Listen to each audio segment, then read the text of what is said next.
undermines the trust in the public institutions. It undermines the trust in democracy. Once again, I want to say thank you for your Dziękuję bardzo, pani poseł. Głos zabierze pani poseł Regina Doherty. Thank you very much, Mrs. Doherty, for 1 minute. Thank you, Chair. With democratic accountability under threat right across the world, including in some of our own member states, I believe the role of the European Ombudsman has never been more important. EU citizens must feel that the institutions are not above scrutiny, and that's why I want to thank my own Irish colleague, Emily O'Reilly, for the service that she has given in this role for the last 11 years.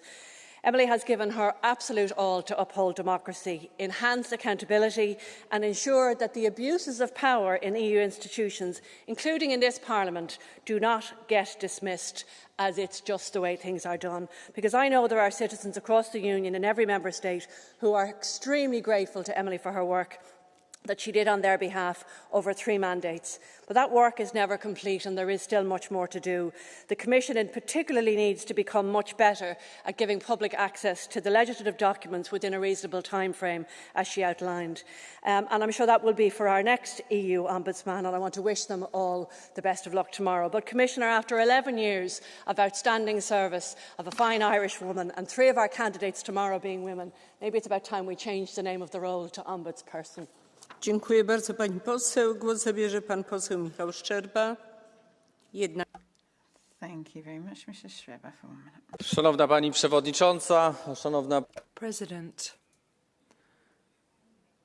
Madam Ombudsman, this is a very important debate on the 2023 report, and let me take this opportunity to draw your attention to the role of the European Ombudsman when it comes to defending our shared values such as transparency, impartiality and the rule of law.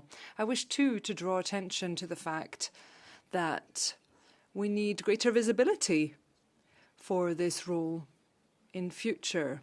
Indeed, tomorrow we'll be voting for a new Ombudsman, and I wish to say that it's very important to look at collaboration with NGOs. All citizens have the right to report, to speak up, but it's very important to ensure that we have cooperation with ONGs working to defend the rights of older people, people with disabilities, people who are unhoused. And all of this is something that the upcoming Ombudsman will have to take care of, as well as asylum and migration. Thank you. Jako pierwsza głos zabierze pani poseł Maria Grappini. So we have Maria Grappini as first on to catch the eye. Încep și eu prin a vă felicita, doamna Ombudsman. Thank you. First of all, I would like to congratulate Madam Ombudsman for these 10 years of hard work. I would like to commend you for your courage, your determination, your strong opinions, your clear analysis. Commissioner, turning to you, you might have noticed that the Ombudsman got lots of applause, whereas everybody was very critical of the Commission. You've been criticised for a lack of transparency. I do hope, Commissioner, that you will relay this fact to the President of the Commission and that you will support the new Ombudsman. It's important to understand that the new Ombudsman and the European Parliament are fully entitled to ask the Commission to be accountable when it isn't transparent enough. So, Madam Ombudsman, you have been exemplary. I do hope that this report will be sent to all the ombudsmen around the European Union. We need to ensure that the European Ombudsman has close links with their national counterparts. It's essential to protect the democratic rights of our citizens.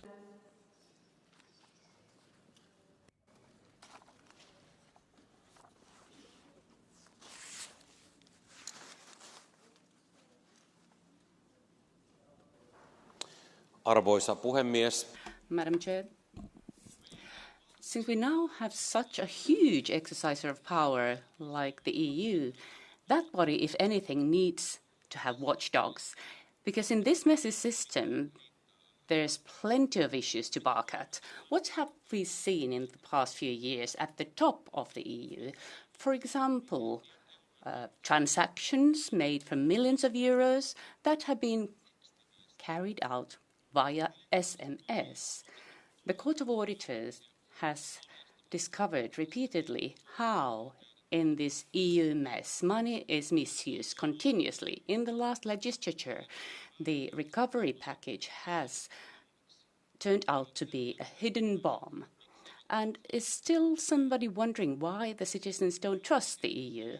My advice to the EU elite is that don't be afraid of EU critics. Listen to it carefully and learn from it. That is a way for the EU to be a better institution than it is today. Poseł João Oliveira, 1 minuta. Thank you very much, João Oliveira. Obrigado, Presidente. Começo por saudar a Sra. Provedora Europeia e o... Thank you very much. This report that's being presented on 2023 gives us a very good overview of the situation in the EU for those who are willing to take liberties. I would just like to highlight 2 points of this report from the Ombudsman. One on the banking scandal and one on immigration.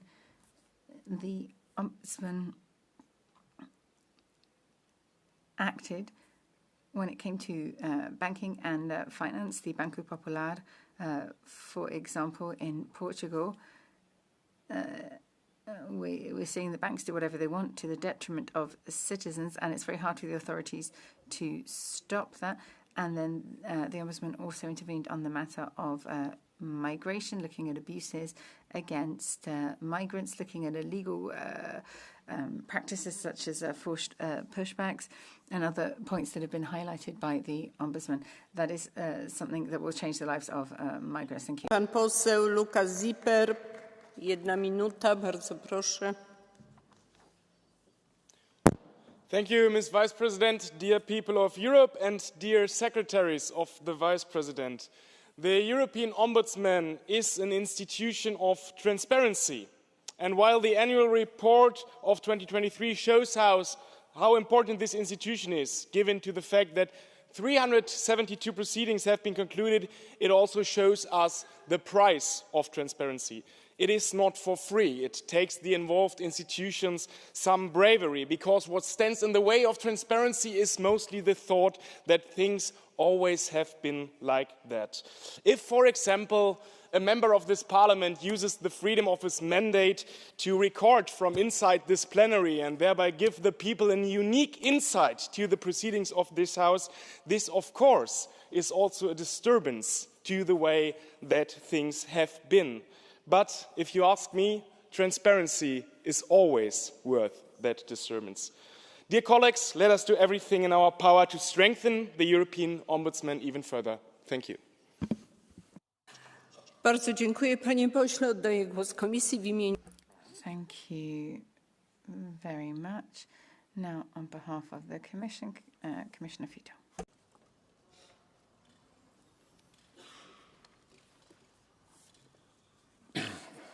Honourable Chair, honourable members, dear Ms. O'Reilly, thank you for all your interesting interventions. Good administration is not only a concept, it is a right enshrined in the treaties and the Charter of Fundamental Rights. The demands and the needs from EU citizens, businesses and associations for transparent, accessible and efficient EU institutions based upon principles, notably of non-discrimination, impartiality, objectivity and fairness, are therefore legitimate, reasonable and valid.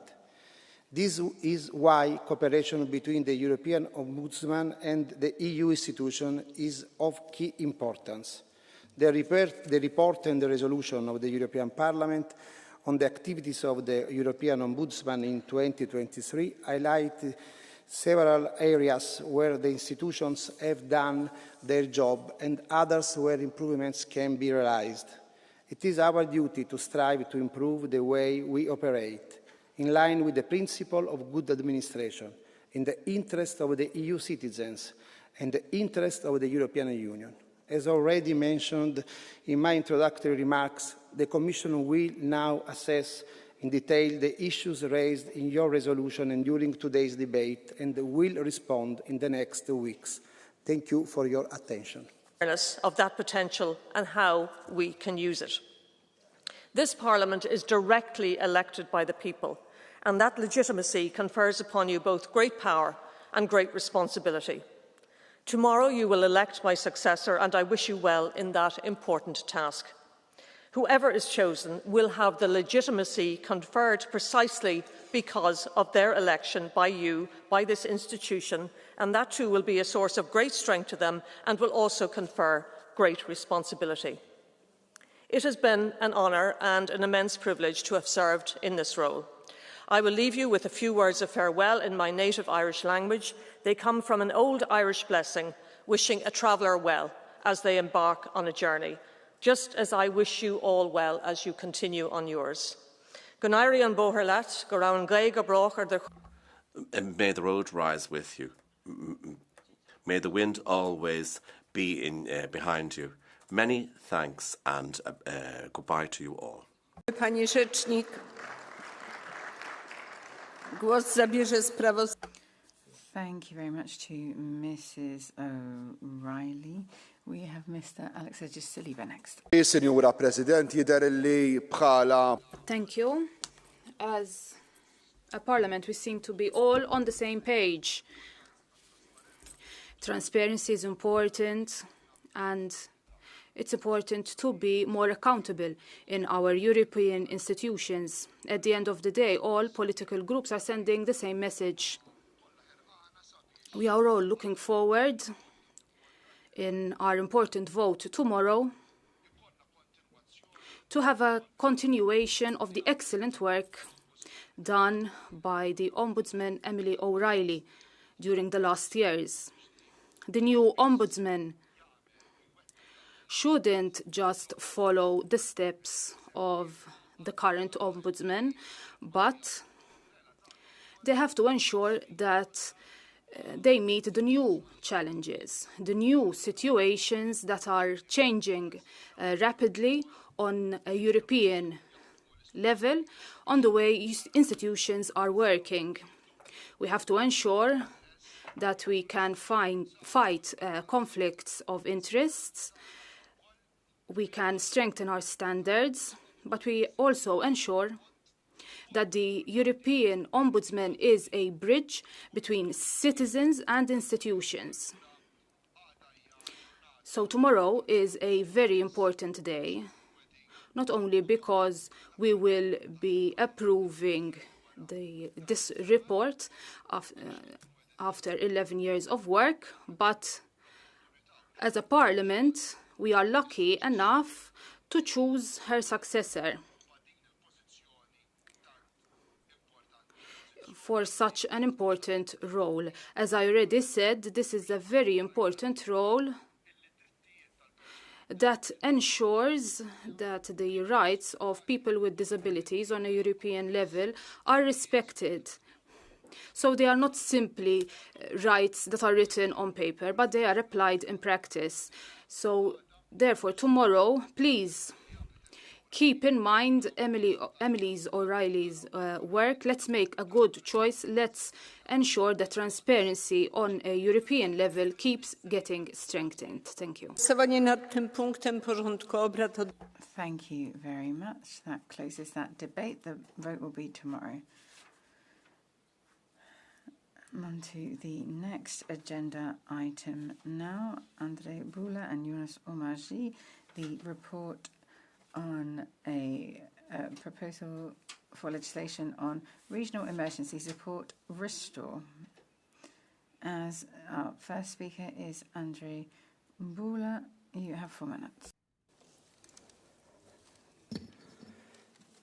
Szanowna Pani Przewodnicząca, Szanowni President, Commissioner, honourable members, colleagues, let me begin by giving heartfelt thanks to all the people and institutions which have made it possible for me to present the report here today.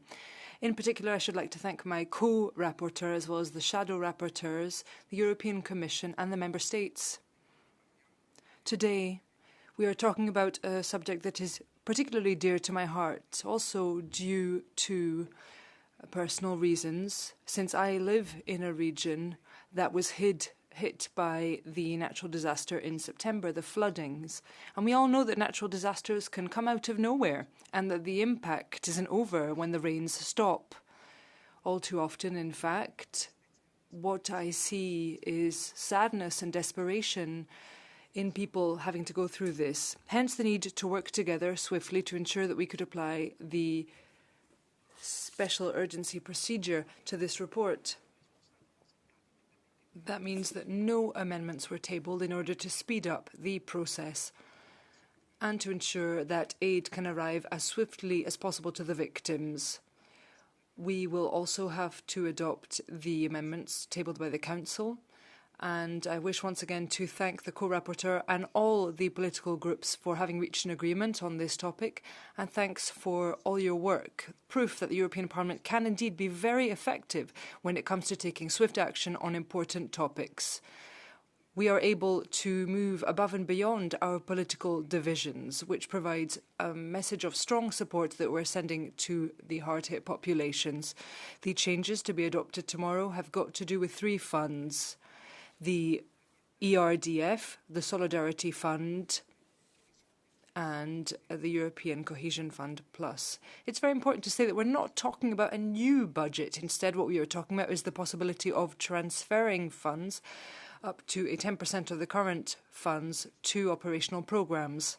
And in the case of my region in Poland, you're looking at 96 million euros, which is a huge amount of budget.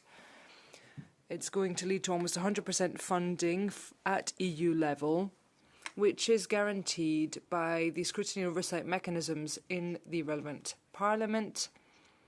And there will be a 25% advance, which will certainly be of help to the local authorities.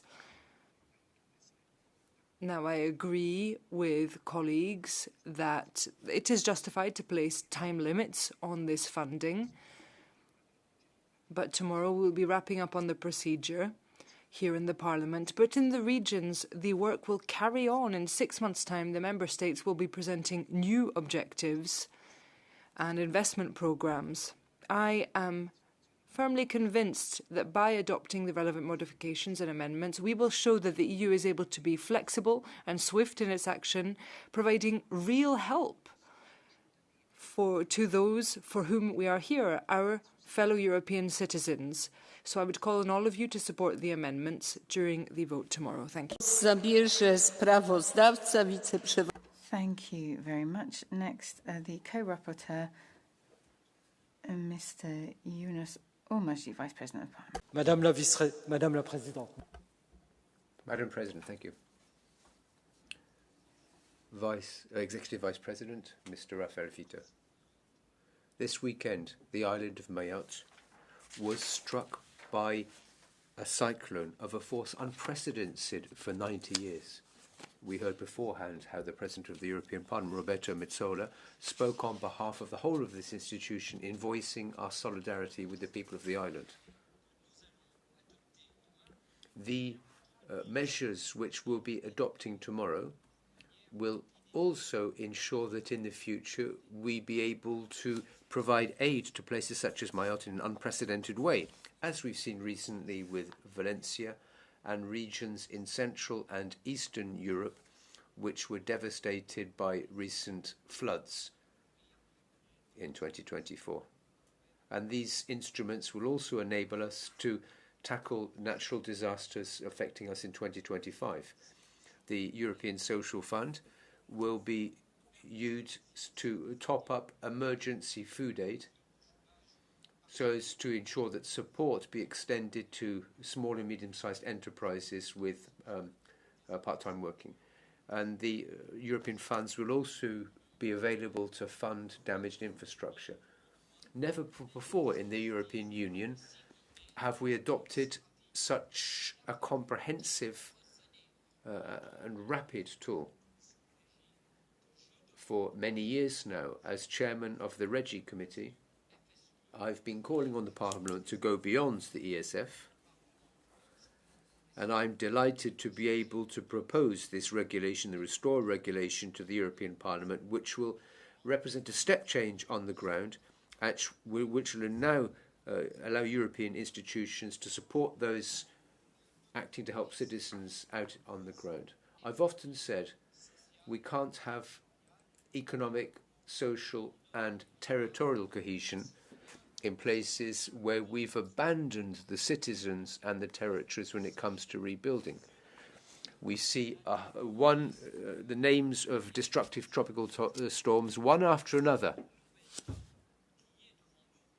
We are facing a new unprecedented situation and we have to adapt to it. Mayotte, Spain, Austria, Slovakia, Czech Republic, Austria, Romania, Slovakia, France, Belgium, Germany, Baltic countries, Greece, Finland, and so many others.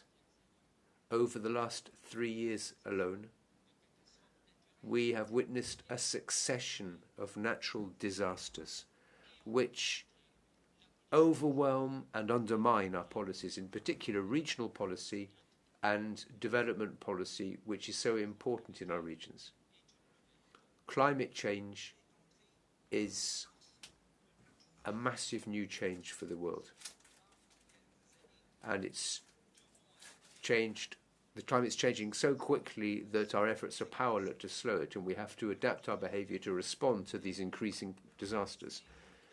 EU policy cannot remain inactive. We can't simply stand by, watch what's happening without stepping in to help and pretend that nothing's happened. We can't continue with business as usual. No, we have to, once again, completely change the way we address this issue. It's become clear that existing tools are now insufficient. The ESF has to be fundamentally overhauled. It's insufficiently funded and too slow to be deployed, and we've said this on many occasions in the past. This is why Restore is a welcome development. It gives us the capacity needed to act quickly, immediately indeed, when faced with a natural disaster. Tomorrow, I have no doubt about this, the European Parliament will recognise the urgency of the situation we're in and the need for solidarity. Thank you very much. Now, on behalf of the Commission, I give the floor to the Commissioner, Mr. Raffaele Fitto. You have the floor.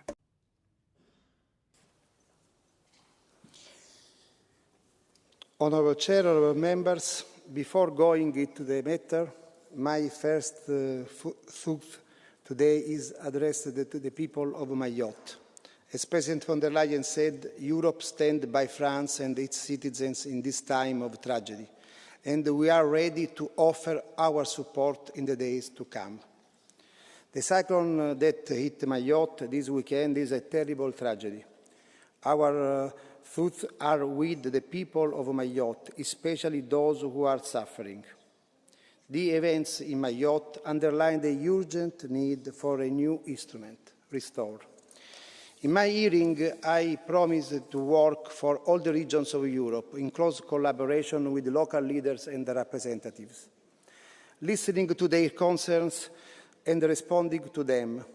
Today is a first step in delivering on that commitment. Indeed, Restore is our shared commitment to those impacted by natural disaster. As the climate changes, and as such disasters are becoming more frequent, current resources under existing emergency instruments are no longer enough. These member states need immediate support and prompt help for the affected communities. It is precisely in this direction that Restore fits in. As announced by European Commission President von der Leyen during her visit to Poland on September 19, 2024, the proposal ensures that European funds can be quickly implemented to support post-disaster recovery. This work aligns with the mission of cohesion policy because it prevents widening disparities and ensures that cohesion programmes and projects are not delayed. Restore is pragmatic and realistic, allowing specific and targeted flexibilities within cohesion programmes. I'm grateful to the European Parliament, particularly Mr. Omarjee and Mr. Bula for your support and for your close cooperation with the Council in such short time frame. Even if the original proposal of the European Commission gave a stronger sign of solidarity on several aspects, given the urgency and the fact that the core element of the proposal remains in the final text, I am nevertheless satisfied and look forward to a swift agreement between the co-legislators. In particular, I refer to the following points. First, the 95% co-financing rate. This implies a financial burden for Member States and regions. The original 100% proposal was a stronger expression of solidarity. Second, the reduced pre-financing, going from 30% to 25%, reduced the liquidity available for immediate relief. Third, the exclusion of the Cohesion Fund from the calculation of maximum restore funding. This obviously reduced the overall amount available. Finally, the introduction of a shorter sunset clause would limit coverage to disaster occurring between the 1st of January 2024 and the 31st of December 2025.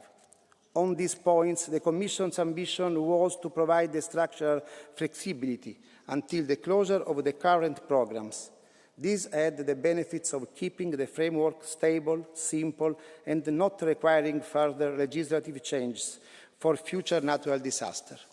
For the other changes concerning the reprogramming of the cohesion funds and extended deadlines for submitting programme amendments, I see the rationale. Despite these changes, I emphasise that, in our view, it is crucial to quickly reach an agreement among the co-legislators to ensure a timely and effective implementation of the EU intervention.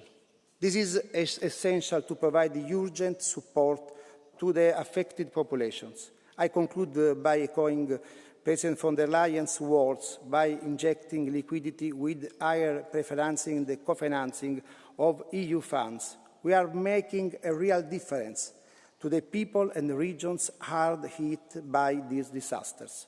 We are giving Member States the tools to become more resilient and better prepared for future crises. Let us work together today to make this happen. Thank you. Bardzo dziękuję, panie komisarzu. W imieniu grupy. Thank you. Now, on behalf of the EPP, I give the floor to Ms. Abadia Jover. Gracias, Presidente. For 1 minute and a half. Bienvenido. Thank you very much. Let me start by sending a message of solidarity to the victims on the island of Mayotte. Hopefully this reform will also help with reconstruction there. Today, the EU is responding with urgency when it comes to mobilising the Cohesion Fund and helping with immediate reconstruction in areas that have been hit by natural disasters, such as in Spain. This is not about climate ideology, which has affected areas that might have been less hard hit by these phenomenon. So we have funding here that we want to make available to those affected. We show that there is responsible policies here. We will support this, but we cannot take away funding that was destined for our regions. A Europe without regions is a Europe without a future. This reform will not be enough to repair all of the damage, but it is something that will help the member states to start working together with the support of the EU. The EU will put forward 25% and co-finance 95% of these measures to help mitigate and reconstruct. Now it is a turn of the national governments. It is their responsibility. Thank you. Bardzo dziękuję, pani poseł. W imieniu Grupy Postępowego Sojuszu Socjalistów Demokratów w Parlamencie Europejskim głos zabierze pan. Thank you. I now give the floor to Mr. Ross for 1.5 minutes.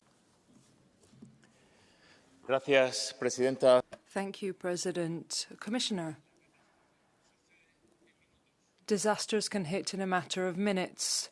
Suddenly, the flooding caused by torrential rain bursts through your house, sweeping everything away with it. In just a minute, water will completely do away with the whole of your life, and sometimes with no warning. European institutions must respond in the face of tragedy with the same swiftness and commitment. And here is the importance of Restore. We've found a tool to provide support to victims of the natural disasters that have occurred across the EU this year, making use of the European Social Fund to ensure that we can provide food and aid and cleaning equipment to those who need it to ensure that they can move forward. On many occasions, those who are affected by this catastrophe have lost absolutely everything: their homes, their cars, their work. And now more than ever, the institutions must be there by the side of the victims.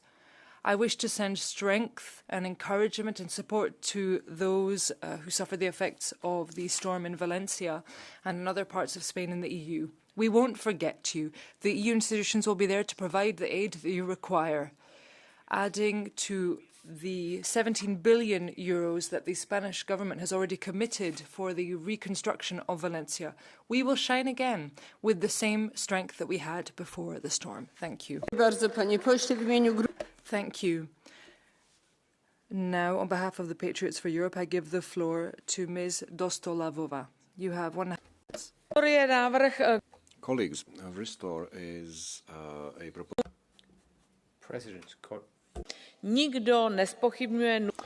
By natural disasters, no one disputes the necessity of a swift response. But why should 17.7 billion euros come from funds designated for the long-term development of regions?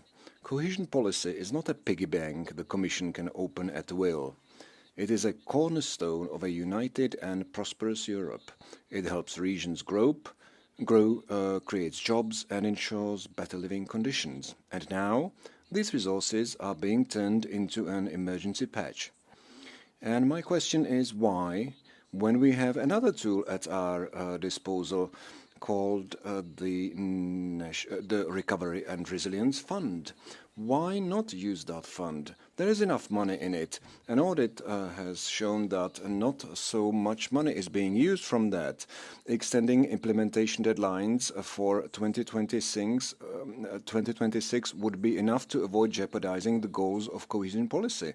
I have turned to Commission with a letter concerning this matter, and thank you colleagues who supported this call. Let's really protect cohesion funds and use the emergency tools that are to serve these purposes. Solidarity and responsibility must not be opposites, but go hand in hand. Let us support Restore, but let us insist that the Commission find the right paths and alternatives. And finally, may I thank Mr. Commissioner, who said a while ago that 100% is a show of solidarity, because 95 and 5% is something else. Thank you very much. On behalf of the ECR, I give the floor to Mr. Neshi for 1 minute. Thank you, Madam President, Vice President Fito, colleagues. Following the tragic events in different regions around Europe, it's become clear that the need support for urgent measures taken by Member States. We have to guarantee great flexibility and access to more funding. We need to support rapid rebuilding so as to give hope back to these people who've suffered enormous damage. Vice President, our priority must be to ensure that we can guarantee Member States efficient mechanisms to manage emergencies and support rebuilding. I would add that we have to provide additional funding from the Solidarity Fund. It's clear that in the future these instruments shouldn't be allowed to undermine funding for cohesion. Following changes made by the Council, we continue to support this, but we do need a proper long-term solution. Cohesion policy is the tool which will enable us to reduce inequality between European regions, and that has to be at the heart of our priorities. I'm certain that it will continue to be. Dialogue with territories, listening to their needs, intervening with tailored measures are essential if we ensure that our citizens aren't left behind. We have to support our territories. We have to support our citizens. Thank you. Thank you. Now, on behalf of Renew, to wildfires in Portugal, but also cyclone in Mayotte recently. These events just highlight our shared duty for a European response. But we must do more than to rebuild. We must build back better, with sustainable, more resilient infrastructure, or we risk repeating the destruction and cycles of destruction. And I must also voice my concerns about the repeated use of flexibility of the cohesion policy to address any crisis, climate-related or not climate-related. Cohesion policy is here to promote long-term investments and support competitiveness of our union with our regions at the center. We need to create more effective mechanisms to respond to crises in the next multi-annual budget. I'm grateful for rapporteurs of this file to address this. So let us work with compassion, but also with a clear vision and responsibility for Europe's future and for our citizens. Thank you. Dziękuję bardzo pani poseł. W imieniu Grupy Zielonej. Thank you very much. Now on behalf of the Greens, I give the floor to Mr. Bosanax for 1 minute. Thank you very much, Vice President Vito. The Greens will support this proposal by Restore, but we also want to say that this cannot happen any longer. We cannot, one day we cannot vote against the resolution which has to do with deforestation of forests, and at the same time, we will ask that the funds for emergency are taken from the cohesion fund. We cannot be hypocrites. The climate change is here. We do support this proposal, but I'm very regretful that we didn't reintegrate the building back better principle into this. And this has to be clearly said to the citizens. And this is that, unfortunately, the way that the new infrastructure is built will not be firm enough. Maybe the next flood will ruin these buildings once again. So we have to be really serious. We have to take climate change very seriously and responsible. W imieniu Grupy Lewicy w Parlamencie Europejskim GUE-NGL. Thank you very much. Now on behalf of the left, Ms. Galan for 1 minute. Presidenta. Thank you very much, President. If we look at the experience of the island of Mayotte and the people in Valencia, these are not isolated phenomena. It's very clear evidence that climate change is not a debate for the future, it's a debate for the present. There are many, including here in this Parliament, who continue to negate what has been clearly demonstrated by science. So we need to decide how we are going to tackle this challenge. There are two options, just to save yourself, to deny the facts that we see the right and the far right, or one with social support. We don't leave anybody behind. And what that means is that around 3,000 companies have asked for help to be able to protect 30,000 workers. So we need stronger social services in Valencia to tackle this poverty. And it also means helping with mental health when it comes to these emergencies. It is important to show solidarity, but public services are needed. Thank you. Now on behalf of the ESN, Ms. Bosdorf for 1.5 minutes. Sehr geehrte Damen und Herren, es ist gut und richtig. Ladies and gentlemen, it's a good thing that the European Commission will be in a position to act more quickly and with less red tape, intervening in natural disasters thanks to Restore. In recent years, we've terrible, catastrophic floods in Europe. Many, many people have died in these floods. And this isn't always necessarily the direct consequence of climate change. Sometimes it's a failure on the part of the authorities. The population often weren't given sufficient warning. We should also ensure that we have mechanisms to ensure that in such cases, people can be brought to shelter. This was not the case in Valencia. The hurricane which has just hit, or the cyclone which has just hit the French island of Mayotte, has also caused many victims, but we don't yet know how many. Here, once again, we need rapid intervention without red tape. As far as method is concerned, the comprehensive resources of the Restore programme can be used to help restore biodiversity, which has disappeared in many regions in Europe. This funding can ensure that conservative nature management programmes can win. Sustainability, resilience, traditional landscapes. In many regions, we can regenerate local areas while at the same time promoting the local farming industry, thereby creating jobs. In this way, we can help slow down the rural exodus and ensure that rural areas once again become the home to many. Gabriela Gersheń. Thank you. The next speaker is Mr. Gersheny for 1 minute. Thank you, President, Vice President, colleagues. A string of natural disasters sweeping across the whole of Europe, and I wish to express my solidarity with all those affected. Hungary is often exposed to these types of events. In September, we were hit with the worst flood of the Danube. It's very important that we ensure we make the best possible use of the funds available, and we must ensure too that we're able to access resources as swiftly as possible as well. So we support Restore. This is something that's going to make sure we can enable funding in a more flexible manner to rebuild for the long term.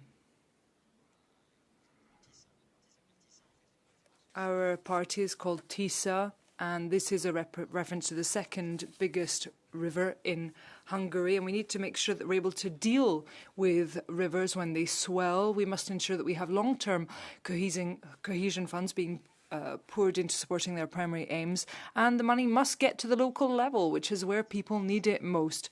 And our party, TISA, is fully engaged with that. Bierze pani poseł Marit Maj, 1,5 minuty. Thank you very much. I now give the floor to Ms. Mai for 1.5 minutes. Thank you, President. I would like to thank the rapporteurs for their contribution. President, 2024 has the dubious honour of perhaps becoming the worst ever year for natural disasters. We've just seen this in Mayotte, and I'd like to express my support for the population there. The consequences of climate change are becoming ever clearer, and this is becoming visible here in Europe as well. The terrible floods which we had recently in Valencia, but also other countries, the Czech Republic, Germany, Romania, Poland and Slovakia. All of this despite the fact that climate deniers continue to deny the fact that there are consequences, and this is becoming clear, ever clearer in all member states. We have to do something to tackle this. This is why it's important to free up funding to help the victims and to ensure that member states' tasks can be eased when it comes to supporting those hit by these disasters. The funding will come from the European Cohesion Funds. It's important that those funds continue to serve their primary purpose. This is why it's essential that the European Union be in a position to free up money at crisis situations, money coming from separate funds, so as to ensure that the cohesion funds can continue to do their job, to ensure that people be supported on an ongoing basis, while at the same time ensuring that these increasingly frequent natural disasters can be mitigated and the victims in member states can be given the support they need. Thank you. I now give the floor to Mr. Tolassi for 1 minute. Madame la Présidente, Monsieur le... Madam President, Commissioner, dear colleagues, we are talking about a modification on natural disasters on the RDF and the SF+. We are looking at Central and Southern Europe and also the French outermost regions, these phenomena that have been amplified by climate change. Mayotte is facing an unprecedented disaster due to a cyclone. These territories show the vulnerability of these territories as recognized by the Paris agreements. We need to take a more proactive approach now. We need to provide sustainable support to these regions. We need to have climate laboratories of excellence. We need to have research dedicated to understanding, to innovation, to find tangible solutions to the global challenges we're facing. I hope we can have these outermost territories recognised as such. Thank you. Bardzo dziękuję. Głos zabierze pani poseł. Thank you. Next speaker is Ms. Teodorescu for 1 minute. Multe țări europene, inclusiv România, au fost afectate. Thank you. Many European countries, including Romania, have been affected by natural disasters this year. So we need to ensure that we disperse funds swiftly to rebuild homes, to build infrastructure for healthcare infrastructure as well. I welcome the fact that this is an opportunity for us. We have decided to make use of an urgency procedure, which is rather rare, and I am pleased to have contributed to speeding up this funding as rapporteur for my political group. But I would draw your attention to the fact that the use of cohesion funds for emergency situations must remain an exception rather than a rule. The purpose of cohesion funds is to aid member states in stabilising their economies rather than rebuilding in the wake of a natural disasters.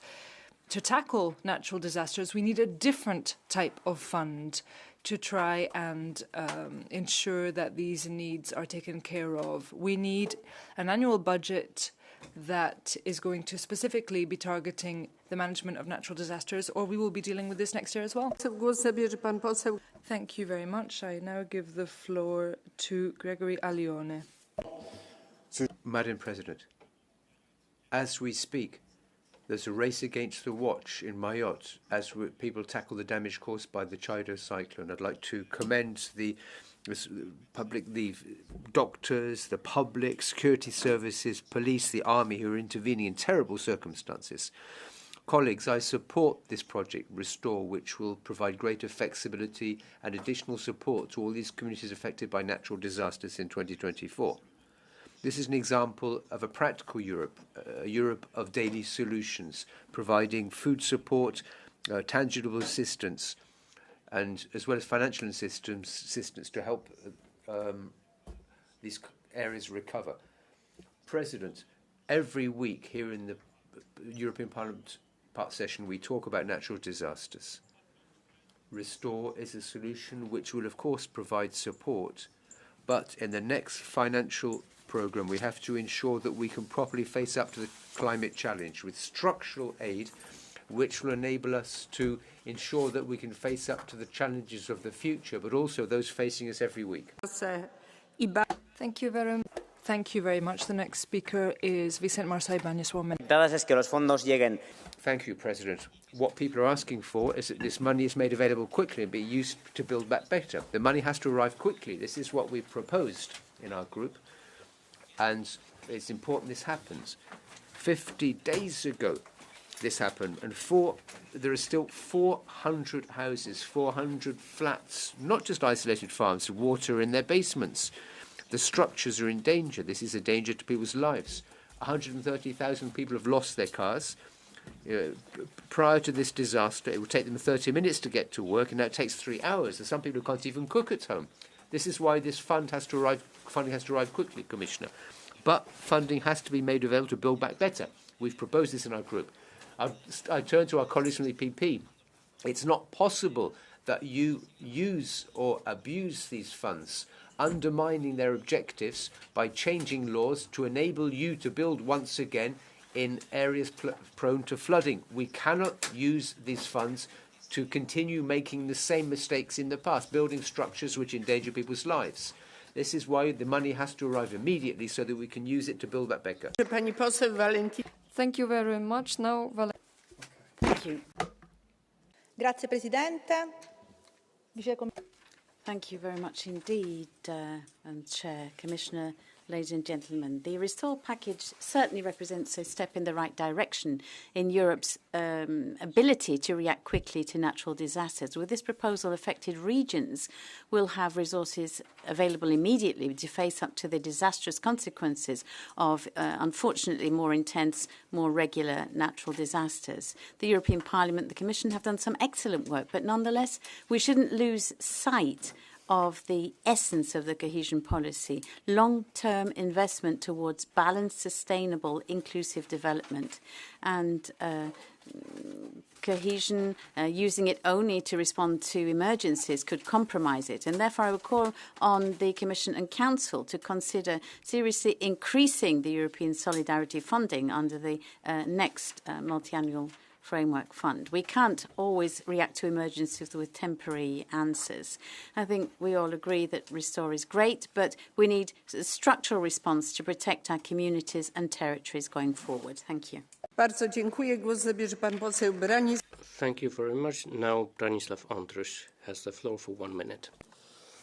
Dámy a páni, návrh programu Restore je pozitívnym Restore is a positive example for the use of EU resources and to help simple people, particularly those affected by disasters. I support the increase of European code funding to 95% or through resources or allowing resources from national budgets to be saved and a subsidy for 25% to assist states to react to disasters.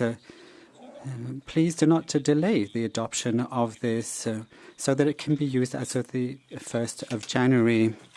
The government should be able to mobilize these EU funds immediately, to mobilize funds to deal with the consequence of disasters.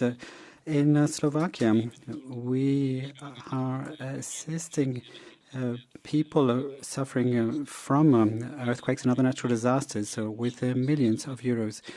We have a major financial instrument in our hands to provide resources to states, and we need to act quickly. Sergio.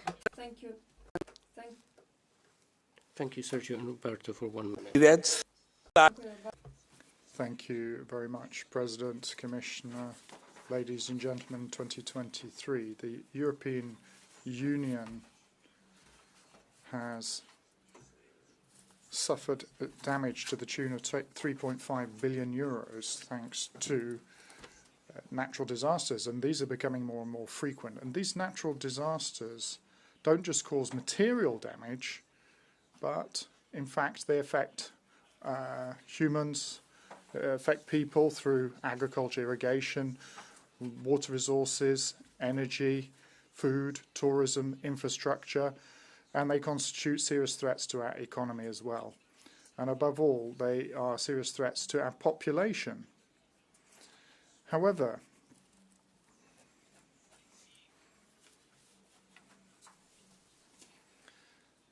I have to ask the Commission to act now to help the population affected. The Portuguese government, in the space of 8 months, have done so much more than the government did previously to deal with these natural disasters. Mr. Gómez-López. Thank you, Chair.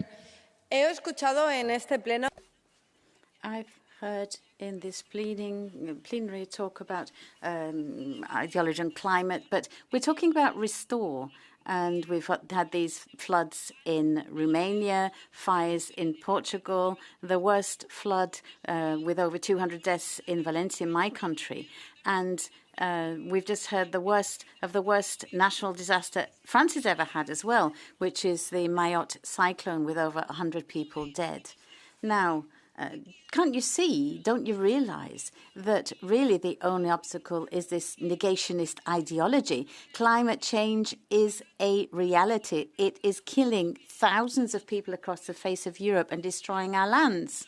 But, you know, we've got the response of the European Union here. This regulation is going to allow us, as of now, to use 300,000 to reconstruct territories, families, and, well, the president of my region said that this aid has to be sent back. Well, basically, you're useless. You have killed a lot of people in my area, but you can't continue robbing their future and their hope. Thank you. Thank you very much. Ms. Boras Pabon. Gracias, Presidenta. Thank you, President. Good afternoon. Firstly, I would like to express my solidarity with all the victims of natural disasters, and in particular, the families affected by the recent weather events in Spain. We are discussing a regulation today which concerns positive measures such as flexibility and co-funding of European funds. But once again, it is contaminated by this ideological obsession, as we just heard, with regard to the European Commission and its climate change. It's not just a matter of words and having the words climate change more than 12 times in the text, but there is mention of infrastructure, the lack of prevention. How many times are those things mentioned? Well, not at all.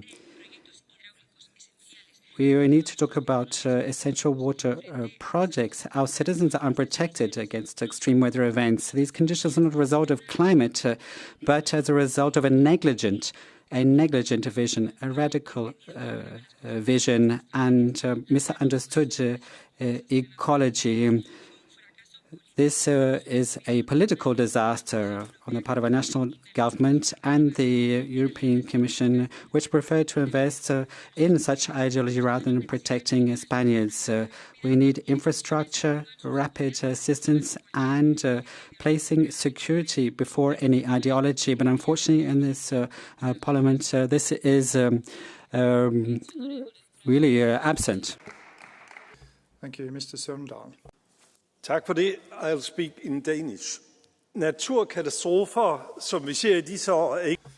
Natural disasters, as we've seen this year, are not really natural because they are a result of our destruction of climate and nature. People are dying, other people are losing everything in these extreme weather situations. It is terrible, but it is unfortunately predictable. There are things here which are going to just get worse. Obviously, we have to help those people in those regions that have been hit by these sorts of conditions. We have to support immediate support and aid.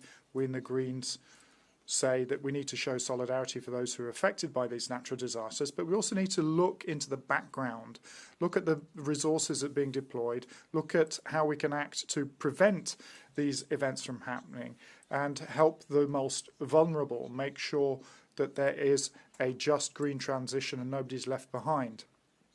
We have to slow down, in fact, stop these natural disasters. We need to be very ambitious in our work. Thank you. Frau Präsidentin, meine Damen und Herren!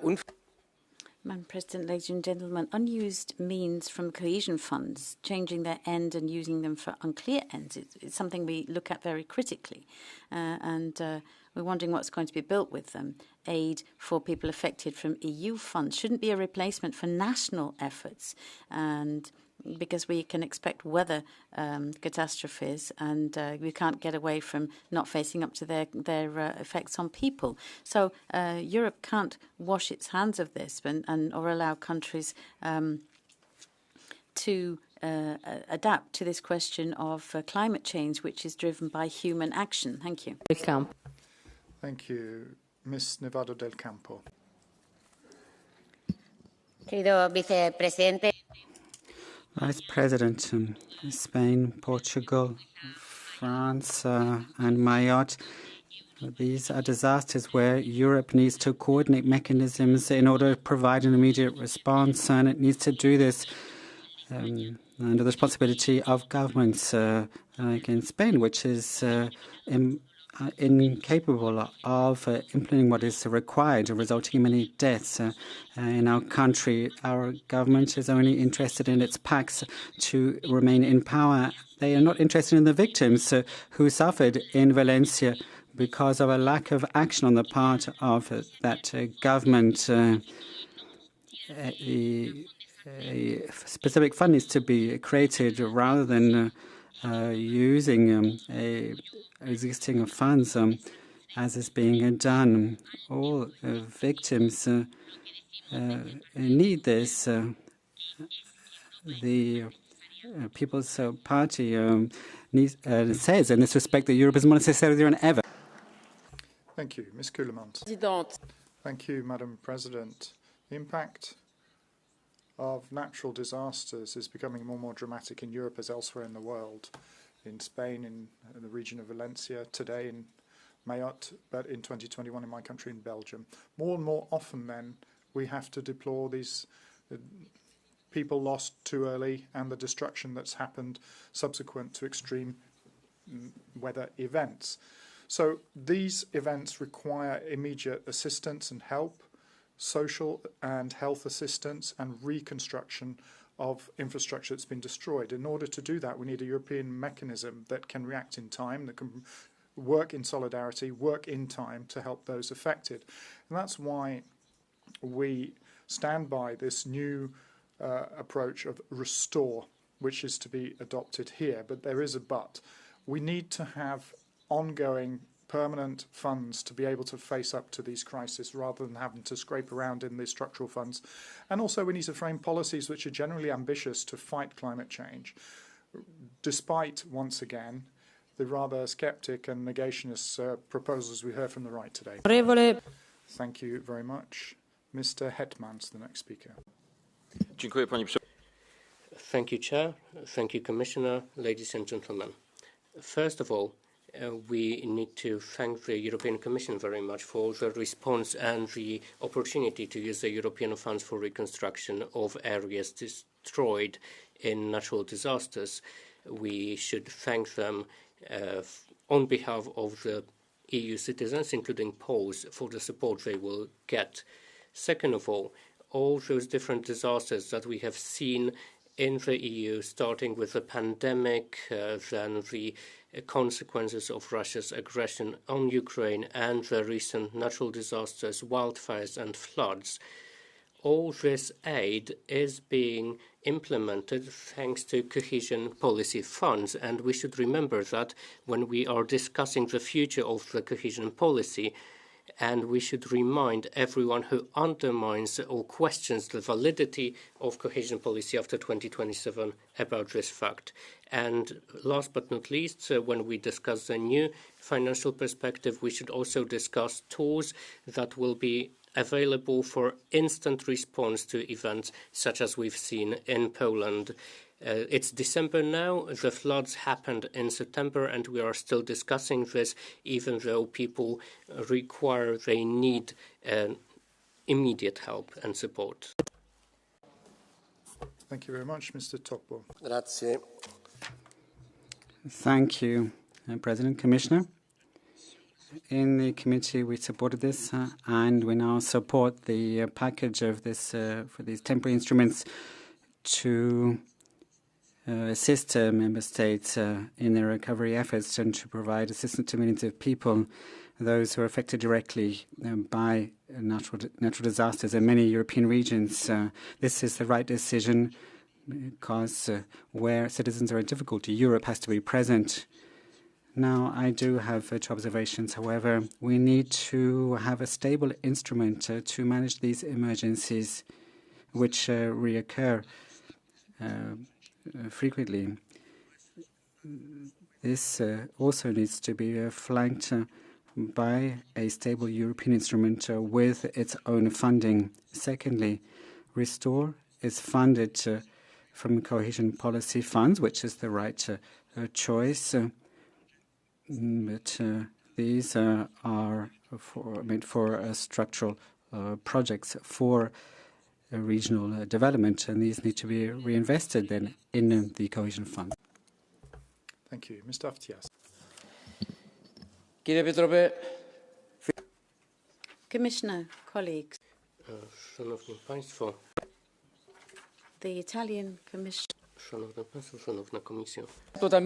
They've lived many disasters. Well, I've heard that the funds are going to end at the end of 2026. Let's have a new fight to support those people who really are in need. You've seen the disasters in Italy, in Greece as well. Well, we had 3 billion euros to cover the needs. So I really believe, Commissioner, and I would officially invite you to Greece to struggle and stand together, to fight together, to support all those people who are really in need. Your the Commissioner now. I'm an MEP, and we owe these people our support. So thank you very much indeed, and I hope that you have heard my proposal. Thank you. Grazie, onorevole. Abbiamo concluso il... Thank you very much. That brings the debate to a conclusion. There are 12 people looking for the floor under Catch the Eye. Now, we can take them all, but I'm going to be extremely strict of keeping you to 1 minute, and that will give everybody a chance to take the floor. So let us start with the first one, Ms. Wiesler.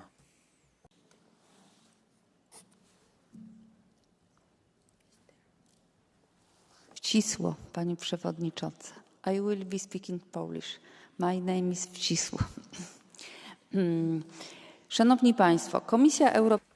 Ladies and gentlemen, the European Commission has introduced the Restore regulation, which is a response to the need for prompt help and assistance to EU citizens affected by disasters such as floods in Poland that happened this year.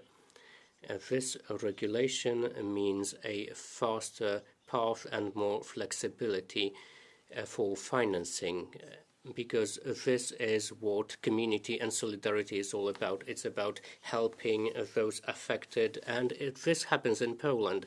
Donald Tusk's government, as soon as people were hit by those destructive floods, were there to help everyone. Before, this did not usually happen. The previous government was focused on struggles against the European Commission rather than pragmatical solution. Restore is a good step forward, but sadly, those steps are still needed. More steps are still needed. More flexibility and faster paths are still needed. 19 months of legislating is like forever. It's definitely too long. López Aguilar. Mr. López Aguilar is next.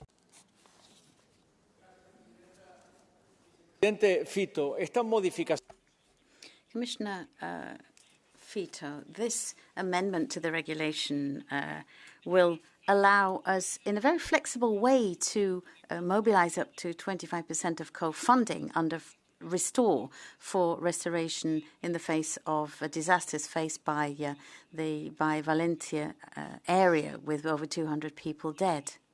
The 100 people who have now been killed on the island of Mayotte by a cyclone, and 10% of pre-funding as well, including aid which will combine both the social cohesion funds as well as the regional fund, the structural fund, so that we can assist in reparations. But we also need to up the quantity, because on Las Palmas, there was if you had volcano, we'd need about 10 million euros, which really was nothing in the face of the needs. So we need a massive increase in the amount which is there for solidarity, given this increase in natural disasters. Thank you. Thank you very much, Ms. Tinkanen.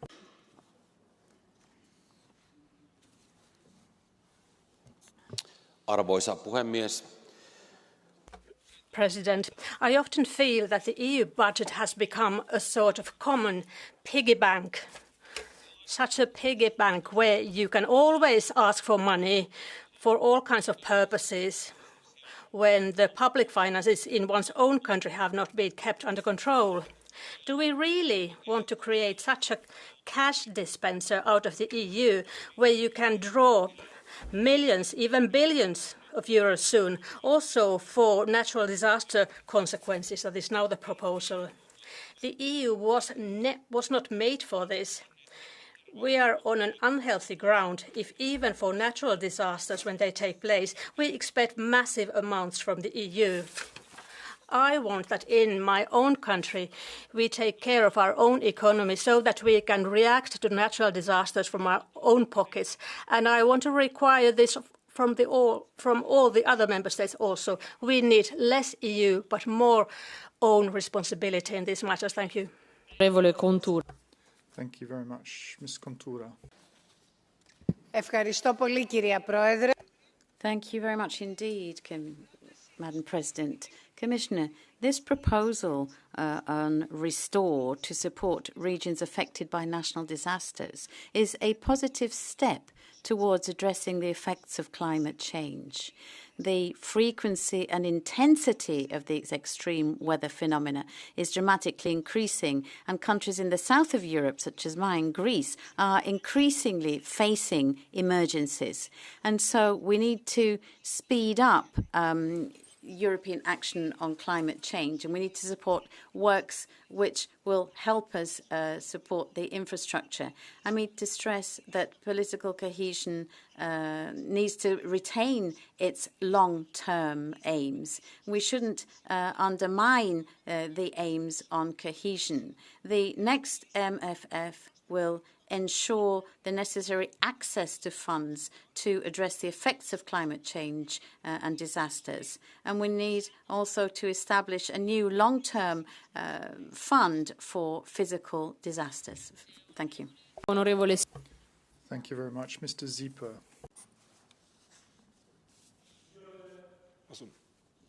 Sieper. Sorry. Thank you, Ms. Vice President. Sehr geehrter Herr Commissioner Fito, I don't think I need to tell you that your person, your individual name was something that caused some concern in this House when we were looking at the Commissioner delegates. And if I could have voted individually, I would have voted against you simply because you belong to a political core that is deemed, in at least the German vocabulary, as post-fascist.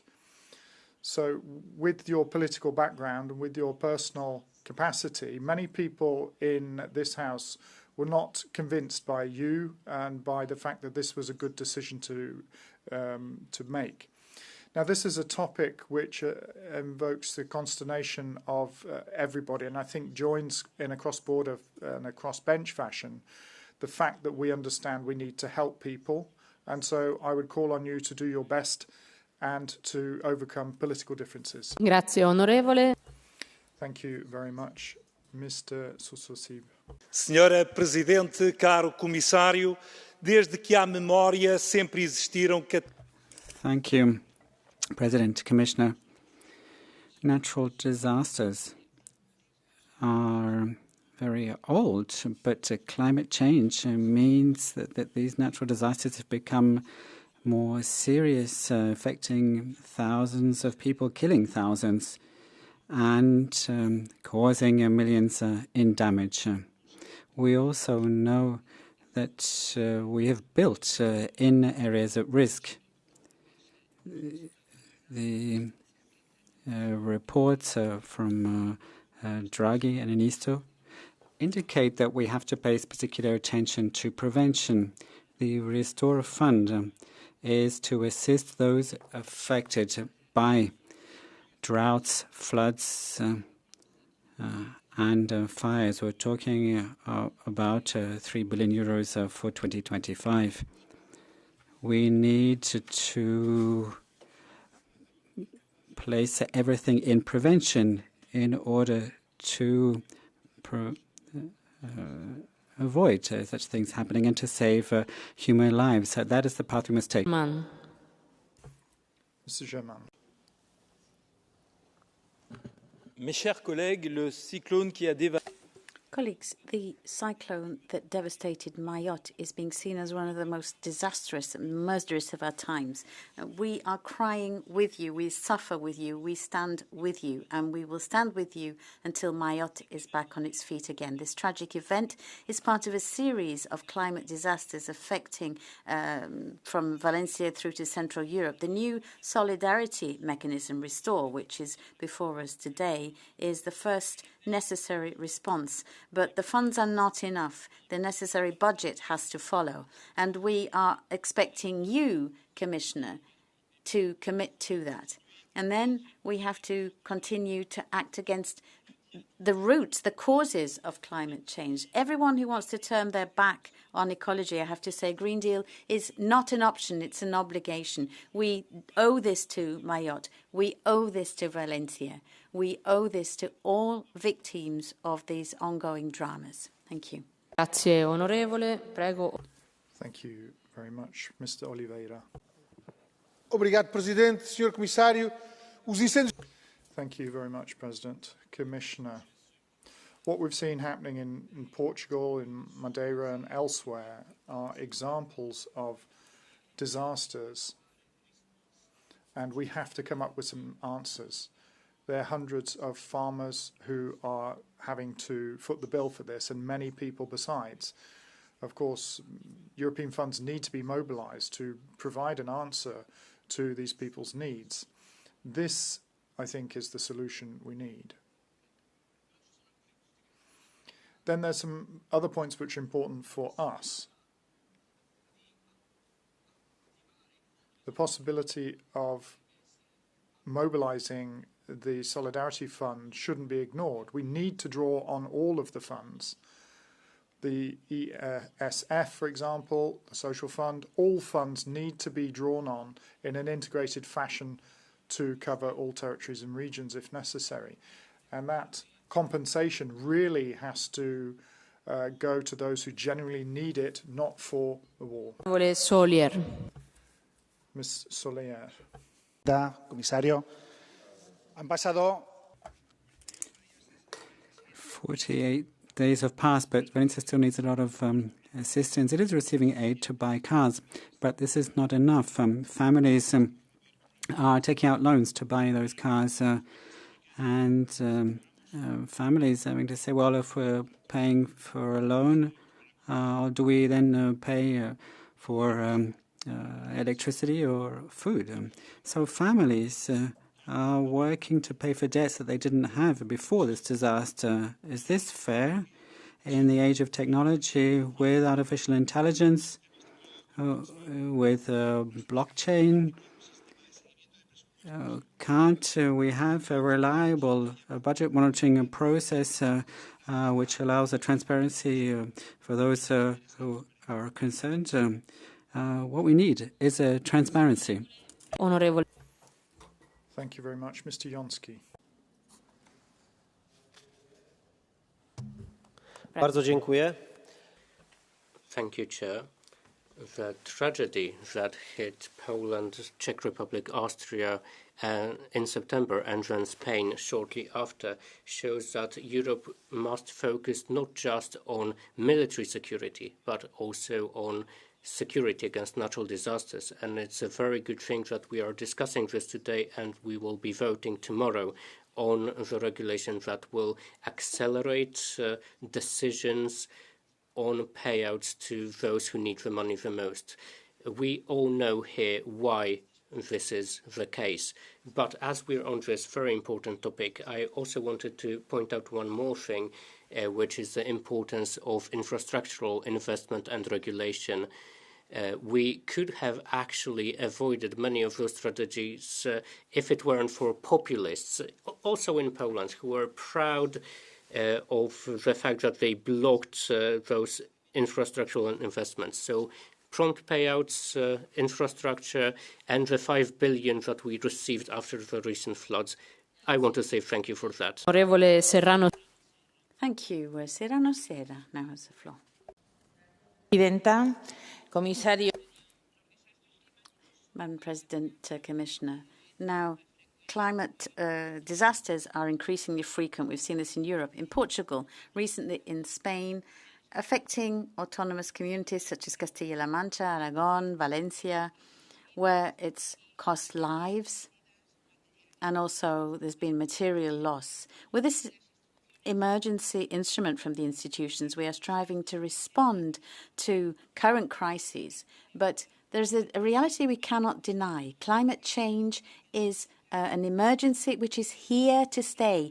It's taking lives away, and we, in the face of people who refuse this, negate this, we need more resources, we need financial support, we need action. The moment is to move from words to facts, to address tragedies with increasingly devastating consequences affecting, in particular, our villages, our countryside and our rural areas. Thank you. Grazie onorevole. Prego. Thank you. And now Ms. Grappini, the last speaker in Catch the Eye. Chair, thank you very much. I think that the skeptics saying that we should not apply this program, but they think that we have to apply the contrary, did not visit the countries where people died, where people lost their homes, their little businesses. In my country, in Romania, I was there. I was in Spain. We've all seen what happened there. So, Commissioner, dear colleagues, tomorrow we have to vote for this money to reach those who need them as soon as possible, those who have endured these disasters. Of course, we need more money. Of course, the European Social Fund is not enough. We need to think for next year and for years to come how to get more money. But for now, we have to help these people. I've received countless letters. There are SMEs who have been destroyed. The business is destroyed. They lost everything they had, the money they had in the bank. So we need to apply this program. And I think that the member states have to contribute. Together with the European money we are going to spend. But yes, we need to act now. Grazie onorevole. Abbiamo concluso.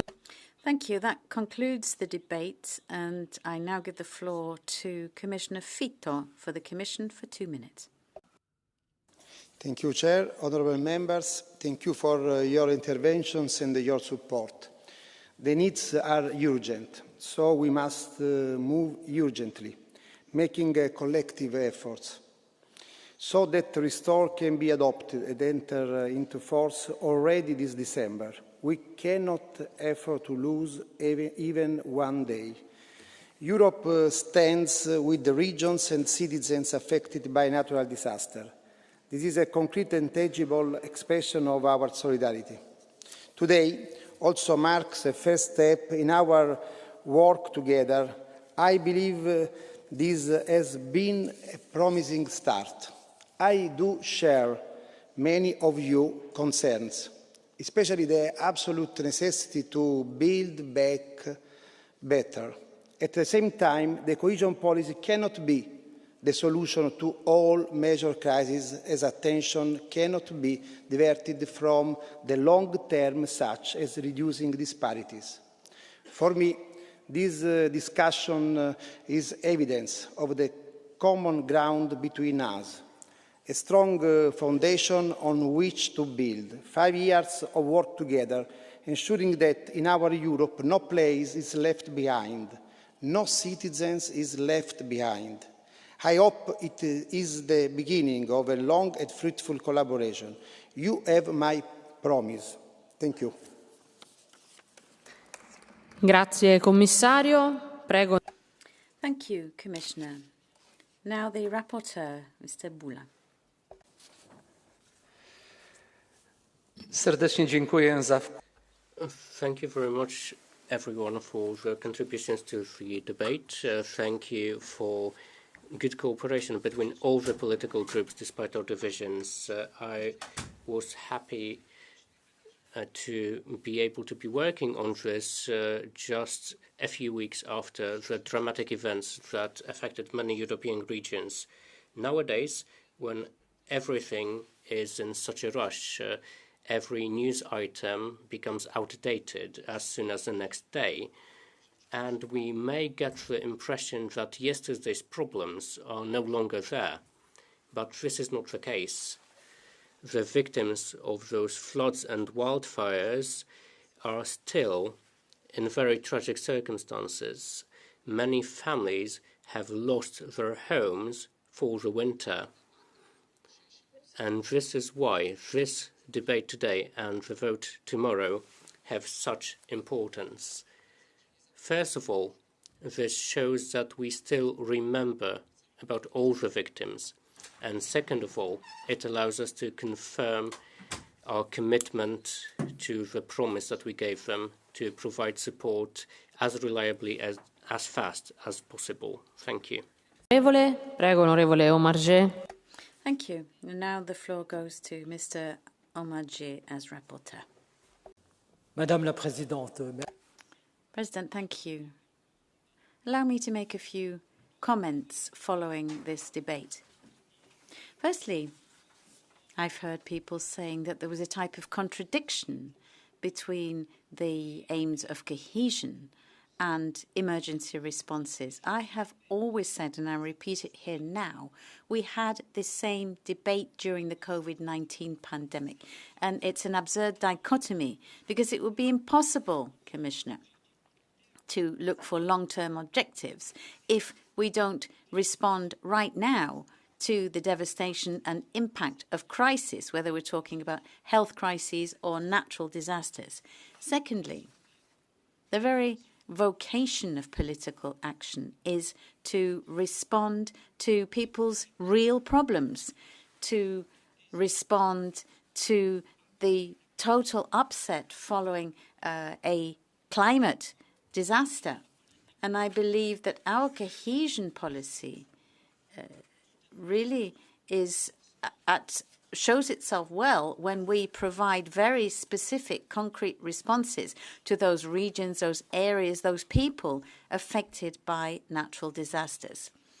The third comment I would like to share with you is that some time ago, when we were talking about natural disasters in the European Parliament, we were talking about the ACP countries, and gradually we've seen that natural disasters are also affecting parts of Europe because we are all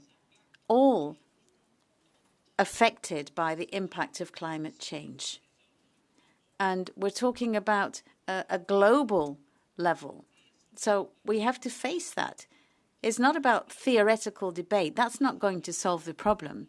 We need to solve problems through our ability to predict, to foresee, because otherwise all European policies, not only cohesion policy, are going to lose performance, they're going to lose clout, and they're going to lose their ability to actually reach their objectives. And that's why we have to go further by implementing a fund for adaptation to climate change. And the regions, as I well know, are the correct level to do that. Thank you. Thank you. That concludes the debate. The vote will take place tomorrow. So now, according to our agenda, we have the Commission statement on the right to clean drinking water in the EU. Commissioner Fito, for the Commission, you have 5 minutes.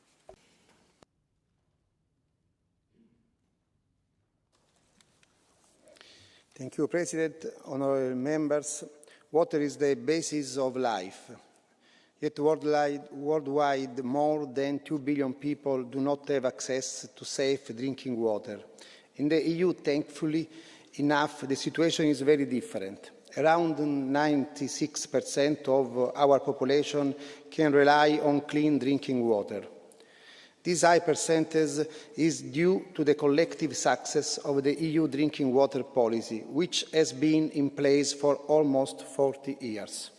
But there is no reason to celebrate, because that same statistic also implies that around 20 million EU citizens still don't have direct access to clean drinking water. This is not acceptable. To address this situation, the European Union has adopted the recast Drinking Water Directive back in December 2020. The recast was a direct response to the European Citizens' Initiative's Right to Water and contributes to the United Nations Sustainable Development Goal 6, clean water and sanitation. Member States had to transpose this directive into national law by January 2023. Many were delayed, some even until today. Meanwhile, the Commission has started assessing the transpositions. The first objective of the recast was to better protect human health. This was done in 3 ways.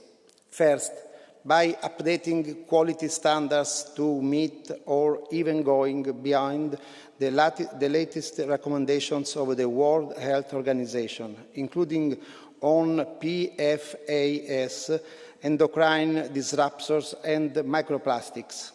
Second, by taking a supply chain approach to manage water quality risks and focusing more on pollution at source.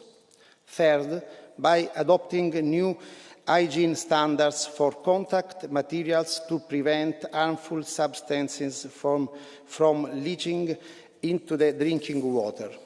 Besides looking at the quality of the drinking water, the directive also aims to ensure access to clean water, in particular for vulnerable and marginalized groups. Making drinking water available in public spaces is one important part of the solution. At the same time, Member States also have to reduce water leakage. On average, 23% of treated water is lost each year through leaks in distribution networks. In some countries, this goes up to 50%. This means that we have much more to do as a union. I therefore urge all Member States to work on the implementation of the Drinking Water Directive provisions as soon as possible. Honourable Members, water is under severe stress. The combination of climate change, especially the increased risk of prolonged droughts and the salinization of fresh water due to sea level rise, together with pollution and the loss of healthy ecosystems and green infrastructure, means that water stress will become a reality in many regions of the EU. In some regions, this is already the case. I welcome, therefore, Parliament's continued leadership on water-related issues. In particular, I welcome your forthcoming own initiative report on water resilience. The Commission has clearly defined water resilience as one of its key priorities. In the upcoming water resilience strategy, we will look at all aspects of water security, from the source to the sea, but especially what happens in between. The longer we keep water in our aquifers and in our ecosystems, the more we can benefit from it. Together with an effective implementation of the recast Drinking Water Directive and the support of funding instruments such as the cohesion funds and the activities of the European Investment Bank, I trust that our forthcoming water resilience strategy and the related initiatives will further improve access to clean drinking water to our citizens. Thank you, and now look forward to your questions. Grazie, Commissario. Thank you, Commissioner. And now for the EPP, we have Ms. Herranz Garcia for 1.5 minutes. Thank you, Madam President. Access to water must be a priority for any administration in the world. I appreciate the initiatives made in recent years at community level after the European Citizens Initiative for Right to Water. The report, I was a shadow rapporteur for that in 2015. Access to drinking water and sanitation part of a key strategy to attenuate climate change in recent years. In Spain, we have structural droughts, and we're aware of this reality. According to the European Environment Agency estimates, this scarcity of water is a result of climate change, particularly in the south of Europe. Therefore, we need to look at how to improve water infrastructure and develop strategies to guarantee the access to this vital resource. This must be driven also at a European Union level through cross-border plans and funds in order to make the necessary investments. I trust that Commissioner Rosa will also work along these lines. Finally, I'd like to highlight the role of innovation. It is necessary to provide impetus to projects to improve efficiency, the cleaning and reuse of water for consumption. There are major examples. In Spain, the Elizabeth II Canal, involving 32 innovation projects, or a digital environment restoration project for the Mar Menor. So this needs to also receive report from research, investment and research into water. Thank you. Mezzo a nome del gruppo del PSE. Prego. And now for the Socialists and Democrats, we have Mr. Mahada. Water is a human right, yet this right is increasingly under threat. Across Europe, pollution, climate change, and deepening inequalities are putting this right at risk. We must act now to improve access to drinking water while safeguarding sustainability and equity for all citizens across the EU. Research now reveals the alarming presence of PFAS, the forever chemicals, in 94% of EU drinking water samples. Malta, like other islands and peripheries, tries to balance unique challenges while still maintaining EU standards. We are water stressed, and we must acknowledge that we have areas in the EU which do not have clean drinking water or drinking water at all. Dear Commissioner, I have said it before and will repeat it again. We need a holistic and legally binding European water resilience strategy. The time is now to establish robust EU standards, but with the needed flexibilities to adapt to local realities. We must act boldly, tackle pollution at source, effectively implement EU water quality standards across all member states for both surface and groundwater, invest in resilient infrastructure and ensure affordability. No one should have to choose between paying their rent or their water bill. No one should have to choose between water and their health. Water is not profit. It's a lifeline for people. Europe must lead in safeguarding this fundamental right. Thank you. Grazie, onorevole. Prego. Thank you. And now Ms. Ferenc for 1.5 minutes for Patriots for Europe. Dear President, honourable members, the basis of human life is clear drinking water. 60% of our body is made up of this. Without this liquid treasure, we couldn't survive for more than a few days. Nonetheless, in the EU, millions of citizens do not have access to clean water. It's especially grave for pregnant women and children. The climate change and the degradation of the environment and unsustainable agriculture are all endangering our water reserves. Water provision is energy intensive, and the current crisis on the European economy, aggravated by the war, made for Europeans the drinking water even more expensive. The Hungarian constitution enshrines the right for health, including the access to healthy drinking water. Meanwhile, we have one of the lowest priced drinking water for households in Hungary. Since 2007, every community and village is connected to the grid. 96% of households have access to water, high-quality drinking water. I welcome that the directive for the first time introduces a commitment on an EU level to assess access to water and to improve it. The safe, affordable drinking water is not a luxury, but a fundamental human right. Thank you. Grazie, onorevole. Prego, l'onorevole Berlato. Thank you. And now, Mr. Berlato for ECR. 1 minute. President, Commissioner.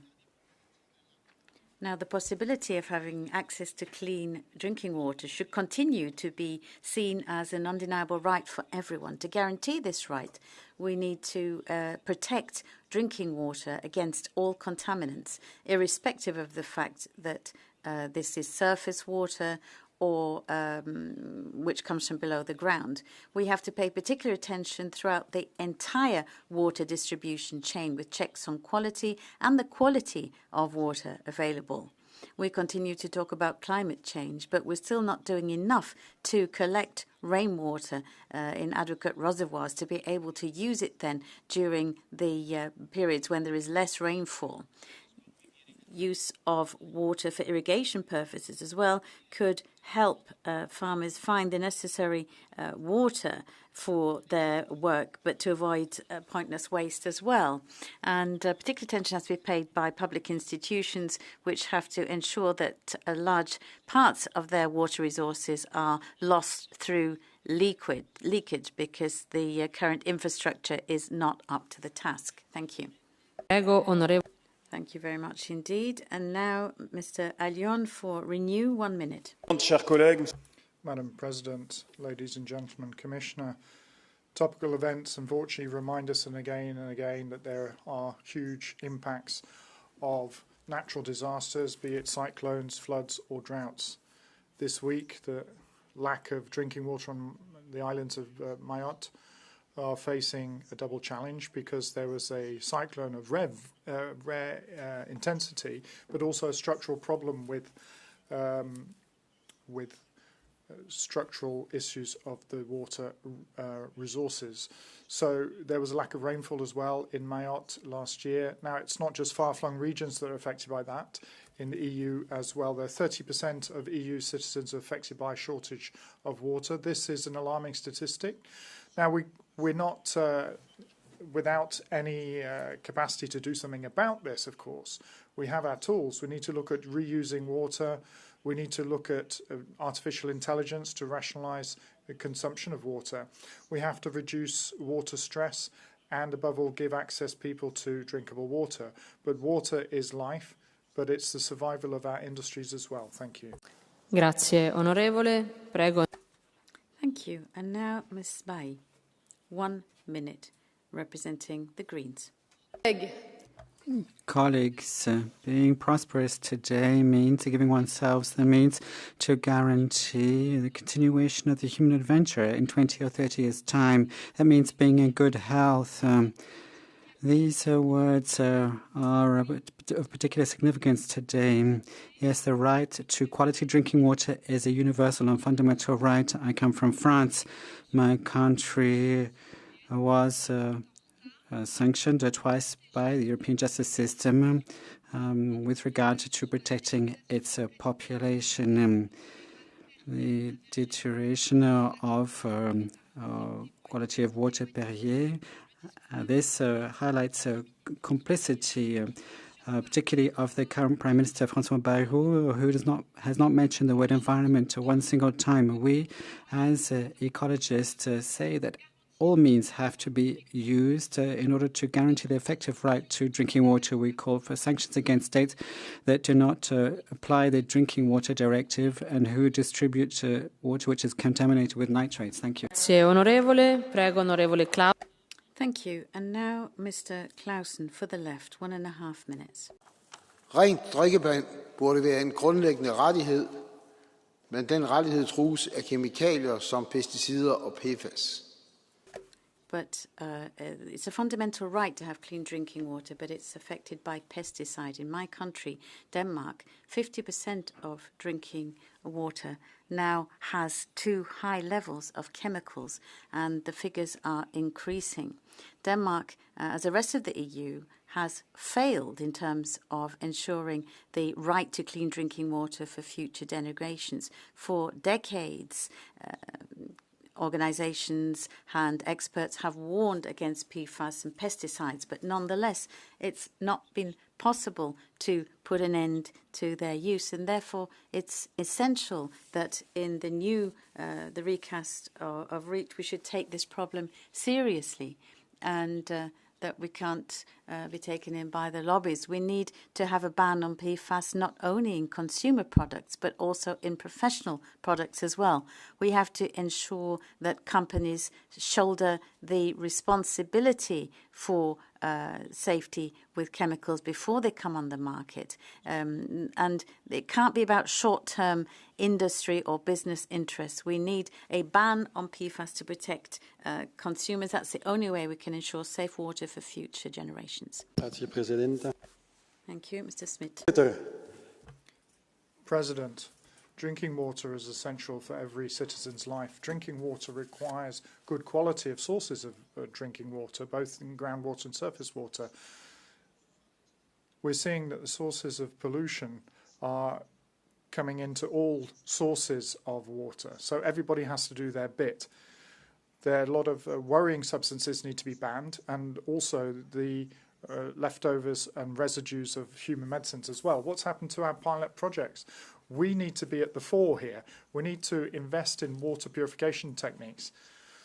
Commissioner, we need to look at the use of more animal waste with existing pasture land is absolutely essential to maintain water quality, to prevent leaching, to prevent an increase in carbon content. So let's not take up cudgels against animal husbandry. Let us look at precision fertilizing, using precision fertilizers across Europe. We need to look at how urban water is being polluted. We shouldn't be confusing that with what's happening in rural areas. We shouldn't point the finger at farmers when it's urban regions that are causing the problems. And that's how we get clean drinking water. Thank you. Mr. Volken.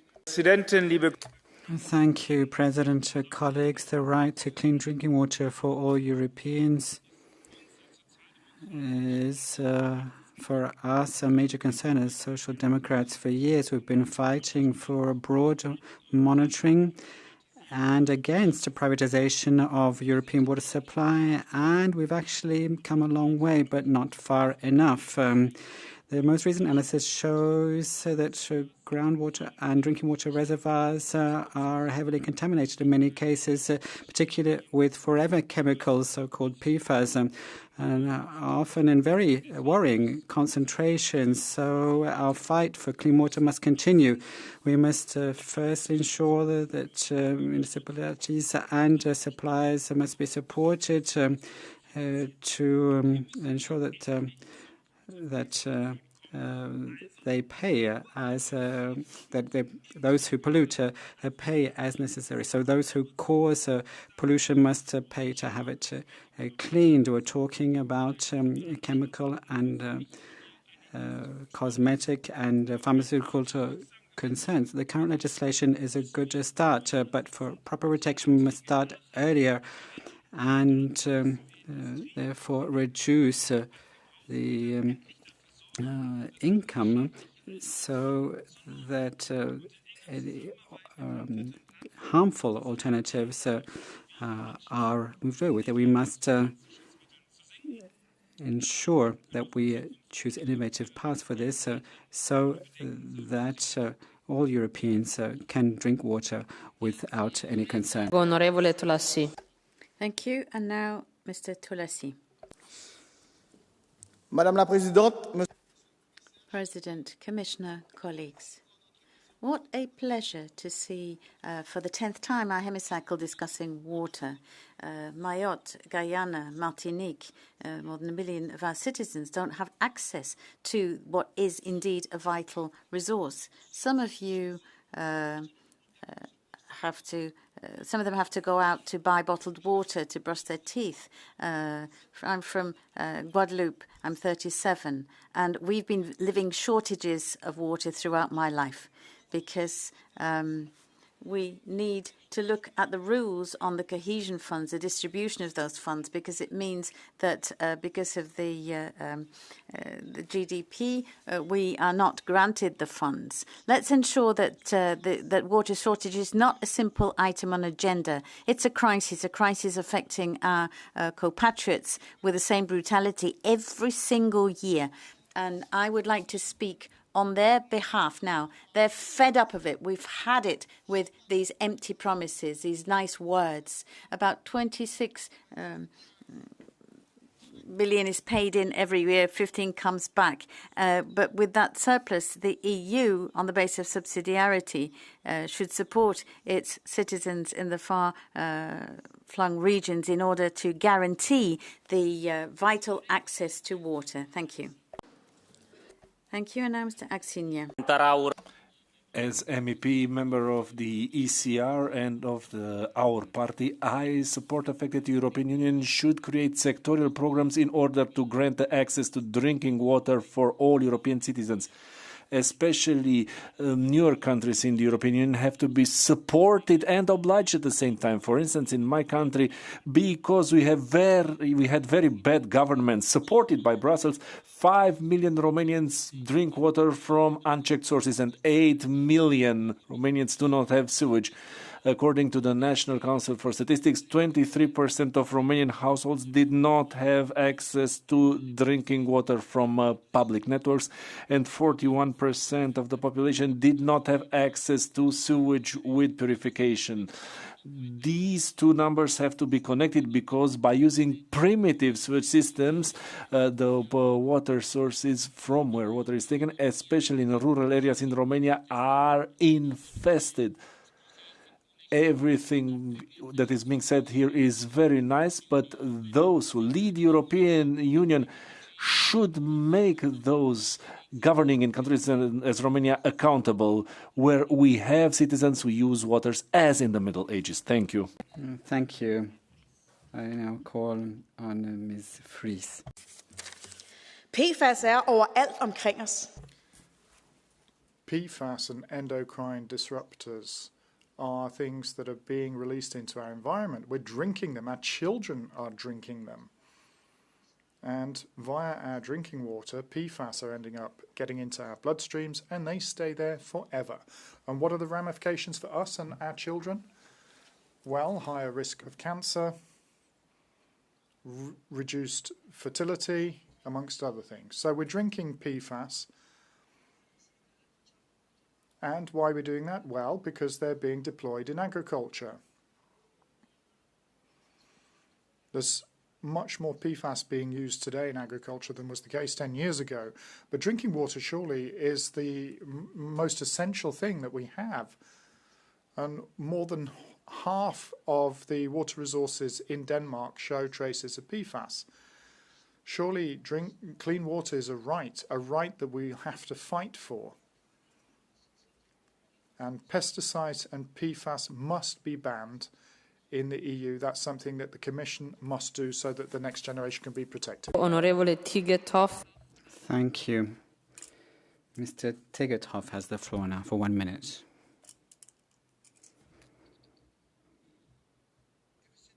The right to clean drinking water.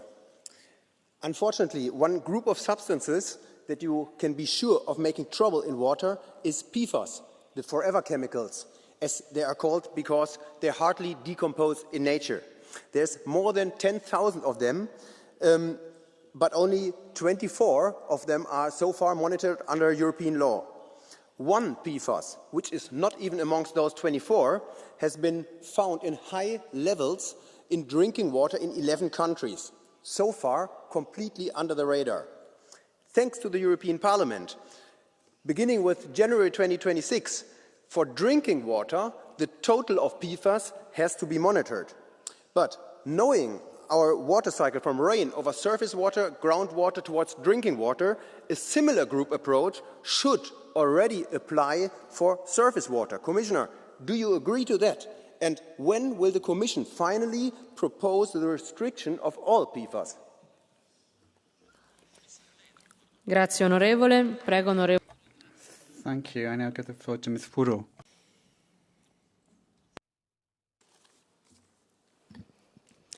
Je voudrais avoir en ce jour une... Well, I'd like to spend a thought for citizens in Mayotte who have been hit by Cyclone Chido. And why has Europe suddenly started looking at Mayotte when for the rest of the year they don't look at all? Because they are suffering all year round. 30% are not joined to the mains. And the internal ministers of Desmarins and Retailleau have not helped by worsening the situation for those people. In Guadeloupe, as a quarter of the population doesn't have access to water, and some schools have had to close because they can't receive children. Then we have the question of chlordécone in France and Europe. For years, we've been contaminating our population, not just in the soil, but also in the water that we consume. France and the European Union has to be judged on their acts now, and they can't just turn their eyes to overseas territories when it suits them. There are catastrophes that are striking them and scourging them all year round, and there are hundreds of thousands of Europeans there who have right to a dignified life as well. Thank you. I give the floor to Ms. Zacharia. The Greek government is promoting policies that undermine citizens' right to enough clean, cheap water. The revival of the Acheloos diversion project with EU money violates a European directive. It's destroying Natura 2000 sites and it's ignoring sustainable management. So instead of these huge projects, what we need is immediate investment in aquifer storage and infrastructure. The recent floods demonstrated the need to protect outlets like as Lake Kala. According to measurements by the authorities in Greece, 42% of groundwater is seriously degraded and 24% of reserves are in serious decline. In many areas of Greece, the quality of drinking water is inadequate, and the government is also paving the way for privatization through its energy regulatory authority. So I call on the EU to intervene to ensure compliance with European directives. Water is a fundamental right, not a commercial product, and I call for immediate European action to ensure clean, quality public water for all. Nerudova. Ms. Nerudova now has the floor. For too long, our societies have taken access to clean water for granted. Not anymore. At home, we need to start treating water as the strategic resource and adapt to growing water scarcity. We cannot allow irresponsible firms to pour toxic chemicals into our rivers and lakes, stealing our right to clean water. Incidents like the contamination of Bečva River in my home country, Czechia, remind us how fragile this right can be. Globally, there is a risk that future conflicts will be neither about money nor power, but about access to drinkable water. This is not just about human rights anymore. Access to water is a matter of global security and geopolitical stability. Grazie, onorevole. Prego, onorevole. Thank you. Ms. Corrado now has the floor. Thank you, President. Between climate crisis and deficient infrastructure, the lack of water is once again a problem for too many people in Europe. We've seen this in Basilicata, Sicily, the Greek islands, and the entire south of Europe, water contaminated by PFAS. The 2020 directive provides a framework for access to drinking water and quality. Now we need a strategy which focuses on resilience and adaptation to climate change with a proper management and recovery of ecosystems without losing sight of our ambitions for decarbonization to avoid the scourge of drought striking even harder. But we also need to step up the capacity to invest in territorial planification and water infrastructure. Too often, local governments have wasted resources, also European resources, to improve that infrastructure. And I'm thinking here once again of Sicily and millions of euros which have been lost. Water is a primary public good which must be guaranteed, and Vice President Fico must work using all the European instruments and not allowing any room for those who want to weaken it. Thank you. Thank you. I will give the floor to Mr. Rouget. Madame la Présidente. Madam President, Commissioner, ladies and gentlemen. It's surprising that in the 21st century we're talking about difficulties of access to drinking water. Nevertheless, this lack is something that constitutes a massive problem for French overseas territories because of a lack of stability. Our own citizens are paying the double whammy of not having the right as basic as the right of access to water and natural disasters as well. We're seeing a lack of sensible planning for financing in France amongst the authorities. This is especially the case in Mayotte. Back in the day, I did in fact ask for a debate on this issue, but none of the political groups wanted to support me in this chamber. Mayotte has now been hit by Cyclone Chido, and that exacerbates the lack of access to water. And this is also one of many disasters where we've seen cyclones in the Antilles, where there have been toxic events that have poisoned water and soil, and the lack of drinking water links into a historic shortage of water and droughts in places like Guyane. This is a situation that is completely unacceptable, and I condemn this and have been condemning it for years without having been heard. So I would like this issue of overseas territories to be put as a priority on the agenda for this issue of access to water, Commissioner. France is paying 27 billion euros, and it deserves solidarity in kind from the Commission for this overseas territory. Thank you. Thank you. Mr. Volchev has the floor now. Madam President, Commissioner, throughout Europe there is disruption of water supply and deterioration in the quality of water due to heavy rains. There are also water discontinuation regimes due to droughts. Areas without water reservoirs or such with old water pipelines are particularly affected. This year in Bulgaria, 500 neighborhoods in 105 municipalities were under a water regime. Some don't have water, and in others, the water is of very poor quality. A huge problem is also the lack of investment in infrastructure and modernization. We need to focus on searching for water resources and on conserving water resources. It is therefore important that the assessment and management plans include water quantities, as the directive focuses on. Thank you. Mr. Holmgren has the floor. Thank you, Madam President. Commissioner Fito, as many speakers have already mentioned before I took the floor, this access to fresh and clean drinking water is a human right, and nevertheless we have missed our goal in protecting that right in the EU dreadfully. About 25% of our groundwater doesn't meet the standards that we have established it ought to have, and that quota in turn is meant to serve 2/3 of our drinking water needs. In 94 samples of drinking water, PFAS was found. I come from Uppsala, and that's maybe the bigger towns in Sweden that has the biggest problem with PFAS. But that's just one of many, many examples around Europe. We really need to back our ideas up. We need to have a total stop for PFAS, obviously, but also we have to make sure that we can decontaminate the pesticides and microplastics that already are in the water. Listening to the debate today, it seems that many do support the Greens' ideas here, that this is self-evident, and I hope that will remain the case throughout the process and the vote. Thank you. Grazie, onorevole. Thank you.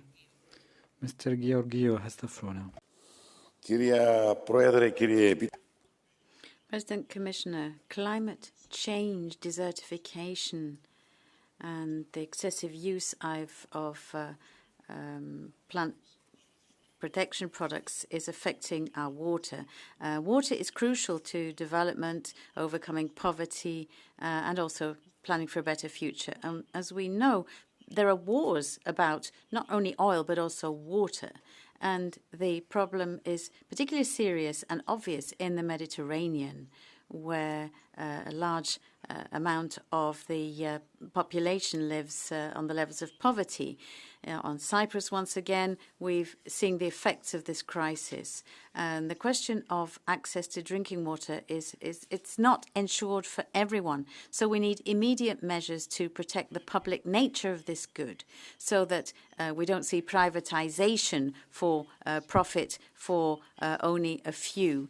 We need quality water treatment plants, and we need to look at the distribution systems. A life cannot exist without water, and so we don't want to see this surrendered on the altar of capitalist profit. Thank you. Yes. Ms. Crespo-Diaz now has the floor. Thank you, President and Vice President. Access to safe, quality drinking water is a fundamental right for all humans. But the reality is that in Europe, this is not guaranteed. That is access when you have a drought, or 45% of a territory is affected by climate change, and there are water cuts already in the south of Europe. So we need to ensure there is access to water and control contaminants, microplastics contained therein. This strategy is good news because it includes the drought aspect that we've been asking for. There has been less water during lack of water during droughts, but we have ignored regulation dams to improve the situation, and this could have helped with the recent weather events in Spain. Also, regenerated water, desalinated water, which are important for our aquifers in the future. In countries like mine, 24% of all the projects are implemented only. Thank you. Dank u, voorzitter. Thank you, President. Now, we know that we're talking about south of Europe where there was a shortage of water. We need to be a little more careful with our use of water. But now it's the whole of Europe. We're seeing that water stress, and there are 4 countries that have official shortages of water. And I wouldn't be surprised if this doesn't increase. Now, something that's also of concern is the increase in the amount of PFAS in our rivers and water bodies. When are we going to ban PFAS? But instead of that, we're supporting companies that continue to pollute. Why don't we support our humans, our people? We should invest in more people to help Europe. Also, we need to look at farming as well. We can see that farmers are fighting with a shortage of water. Microplastics has become a part of our daily diet. So we've got pesticides, PFAS as well with pesticides. How long is this going to last? Prego, onorevole Sanchez. Thank you. Mr. Sanchez has the floor. Droit à l'eau potable en Europe. This debate on the right to clean drinking water in the EU is an opportunity to talk to you about my disgust and shame, as my colleagues have done. This Parliament spends millions for the entire earth, for example, the African Fund as well. The Court of Auditors has shown some anomalies there. Ukraine, where we're throwing things out there without looking for a peaceful solution to the war, or billions for countries you want to see joining the EU, which would just be a burden for on the budget if they came in. But still, in 2024, so many of our citizens don't have a right to clean drinking water in our overseas territories. They really feel that they're seen as sub-citizens. The right to drinking water should be a right for all European citizens. And our governments, as in France, should make this question. It's not only about human dignity. Where are human rights in all of this? Aren't you shocked by this? Second scandal, you're talking about ecology in and out, and you're spending billions to loot our countryside with, we talk about nuclear, you're promoting the European electricity markets, ruining our purchasing power. So according to the French Bureau on Biodiversity, we are wasting millions per year. There is no strategic management of water resources, and there are the only solution to invest would be to increase taxes on water. That's not being done because already purchasing power is so low. The citizens want a strategy, but particularly acts. We want to ensure that clean drinking water arrives to our people in the overseas departments as quickly as possible. Ms. Palmisano, thank you, President. Colleagues, we're talking about a fundamental right which is becoming increasingly precarious. That is the right to drinking water. Some local examples in Basilicata, 140,000 people are experiencing water rationing. That includes up to 30 consecutive hours. The response of the region is to use water from the Bacento River, which comes out brown in people's taps. In addition, historical pollutant of lake by the petrochemical industry. Another example in Sicily, where we have water crisis and climate disasters, which could not be managed with the current infrastructure.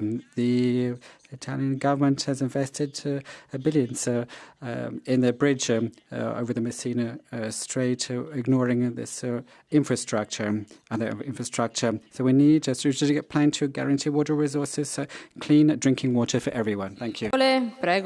Thank you. Bentele. Ms. Bentele now has the floor. Sehr geehrte Frau Präsidentin. Madam President, ladies and gentlemen, clean drinking water is something that we people need, just like air to breathe. The fact that we tend to have generally good quality water and we have access to that, that is an achievement of humanity that I think should be underscored but maintained as well. It's one of the most important tasks of the state to make sure that drinking water remains clean, and that's why it's so important that latest scientific developments and data is collated and used. We can see microplastics and so-called forever chemicals that have been found in our drinking water for the first time.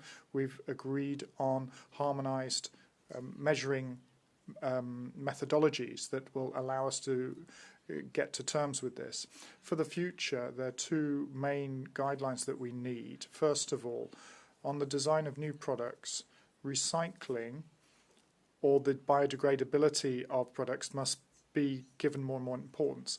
Secondly, any measures need to be introduced to make sure that any chemicals that cannot be replaced need to be reevaluated on a regular basis, and the rest should be got rid of. I'm looking forward to working together with you. Prego, onorevole Ziedel. Thank you. Mr. Ziedel has the floor. Geschätzte Frau Präsidentin, sehr geehrter President, Commissioner, access to clean drinking water is a human right, and over the last years we've agreed on that in the European Parliament. It doesn't go without saying, though, it also means that we have to discuss in greater depth about what pollutants are actually finding their way into our water. We need to take a new approach to microplastics. We need to pay more attention to the so-called forever chemicals, which we're hearing about more and more often. And also pesticides need to be borne in mind. And so as over the past 5 years, I'm calling for a European research initiative to look for alternatives to the pesticides used thus far. So for funding for all of these steps towards water quality, the focus has to be on the polluter pays question, because they're the ones who have to pay. Thank you. Thank you. We now have 6 speakers for the Catch the Eye. Please keep to your allotted speaking time. Thank you. Sousa Silva has the floor. Senhora Presidente, Senhor Comissário. President, Commissioner, without drinking water, life cannot survive. Last century, we managed to bring drinking water into houses of European citizens. It's still a battle that's ongoing because climate change and the pollution of water tables and a lack of infrastructure has meant that the provision of water has been brought into question in some areas of Europe, especially in the south of Europe, in Algarve and Alentejo in Portugal, as well as the south of Spain. We can already see that there are serious difficulties, not just for water for irrigation of fields, but also for human consumption.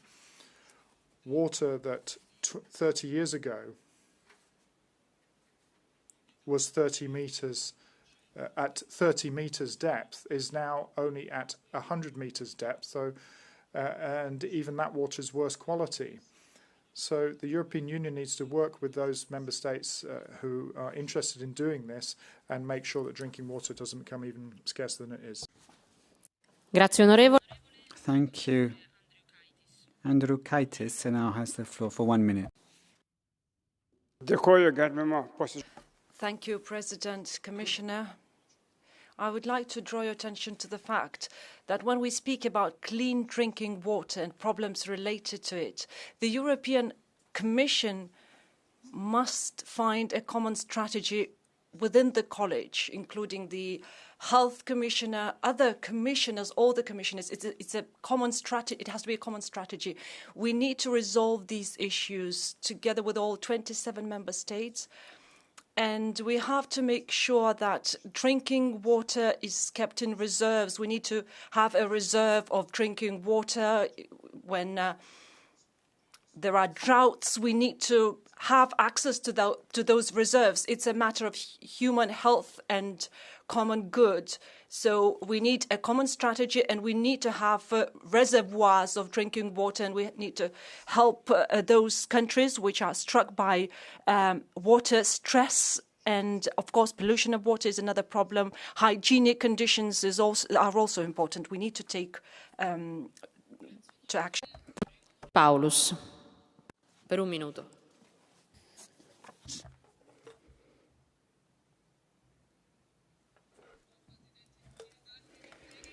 President, thank you, colleagues. Water is life, and it is high time that the European Union acts. After more than 20 years of the adoption of the Water Framework Directive, the goals are still a long way off, and the escalating climate crisis is not improving the situation. We're talking about 3 things. Quality. Water is our most important resource, and it must be clean. We have water treatment plants to remove toxic substances, but there are still some people that believe that we should introduce new substances into the environment. This is also a guarantee for the future. It shouldn't be a matter of finance. It must be an immediate need that is met for people. We also need to ensure it's affordable. We have inefficient systems, old-fashioned systems, and we will always have a lack of clean water if we destroy our ecosystem in such a way that we contaminate groundwater. Thank you. Thank you. Nicolau Alavanos has the floor. The only right to water is guaranteed by the EU is for people to pay a lot of money for it. But we're seeing increases in prices. We're seeing the governments as well pushing this. And funds from the EU are not supplying the financing for the distribution networks. And in all of our countries, we are seeing agriculture, farmers, livestock breeders not having enough water, whereas other people are using the water to fill their swimming pools. This is forcing people to buy bottled water as well. And this is the strategy which is being applied. So we are leading the fight for clean water from the state. We need to ensure that it's a common good to meet the needs of our people. Thank you. Terlak now has the floor. Thank you very much, President. You turn your water tap on and brown water comes out. Access to clean drinking water is a fundamental right, but polluted drinking water seems to be the reality for more than 40 million Europeans. And bottled water is not always accessible, it's not sustainable, and is much more expensive. And you might think in a country like the Netherlands, where we have a lot of water, we don't know these sort of problems, but nothing could be further from the truth. We know longer and longer periods of drought, and in the Delta in Netherlands, the cleanliness of our drinking water is harder and harder to achieve. cleaning the water is costing more and more in terms of energy. What we need to do is address this at the source. We need to have clearer and more stringent rules for polluting to stop it from polluting our drinking water. That's the only way we can keep our drinking water clean for now and for the future. Grazie, onorevole. Prego, onorevole.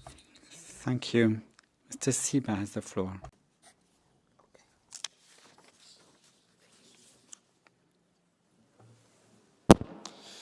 Sehr geehrte Damen und Herren und alle dazwischen. So, ladies and gentlemen, I just wanted to mention a figure about the number of people in Europe that don't have access to clean drinking water. My colleague's just done that, though. So, our colleague Benteler, I'd like to contradict you in all due respect. You said that the situation was good as far as the distribution of clean drinking water in Europe is concerned.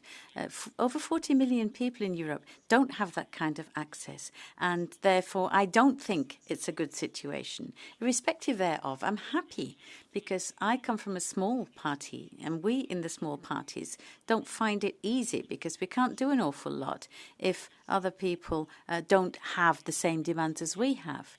Now, in our electoral programme, we state very clearly that we are in favour of banning forever chemicals, and I'd like to stress that once again. So I'm particularly happy to hear that from all political sides we've heard that said. So let's ban forever chemicals. Let's really keep our drinking water clean. Thank you. Onorevole, abbiamo concluso il dibattito. Thank you. That brings this debate to a close. Commissioner Fito now has the floor on behalf of the Commission. Thank you, Chair. Honourable members, this debate today shows the importance of this topic, but it also shows the challenges the EU is facing today. It is clear that we must continue our efforts to maintain and improve access to clean drinking water for all EU citizens. The challenges we are facing are linked to water scarcity, protection of our natural water resources, and the need to address pollutants in the environment. Only an approach which covers the entire water supply chain will offer long-lasting solutions. With the recast Drinking Water Directive, we have a solid legislative framework in place, but we need to collectively improve the implementation. I take the Commission's role as guardian of the treaties very seriously. The Drinking Water Directive will be no exception. I can assure you of our commitment to ensure the full and effective implementation of this directive. I will also offer the Commission support where needed. Regards PFAS, the Commission has launched a study to evaluate the technical and economic feasibility of treatment techniques for removing PFAS from drinking water. The first results on health-based values are expected in 2026. The Commission will consider what steps might need to be taken to further protect human health through the Drinking Water Directive. We will also make sure that these topics are properly addressed in the water resilience strategy. I am grateful for your continued support and cooperation on those key files, and I'm looking forward to working together on the next steps. Thank you. Merci beaucoup, Monsieur. Thank you very much, Executive Vice President. That brings this debate to a close. On our agenda, the next item is a Commission statement, a European Innovation Act lowering the cost of innovating in Europe. Demande à Madame la Commissaire. So if, Madam Commissioner, you'd like to take your place.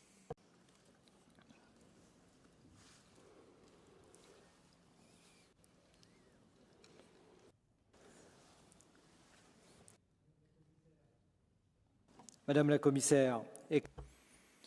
Commissioner Katerina Zaharyeva, welcome. You have the floor. Merci, Chair. Thank you. Thank you, Chair. Thank you, President, honourable members. It's a privilege to address this plenary today for the first time since this House approved the new college. I'm grateful for the opportunity to discuss the European Innovation Act, a central piece of our approach to strengthen our innovation ecosystem and lower the cost of innovation.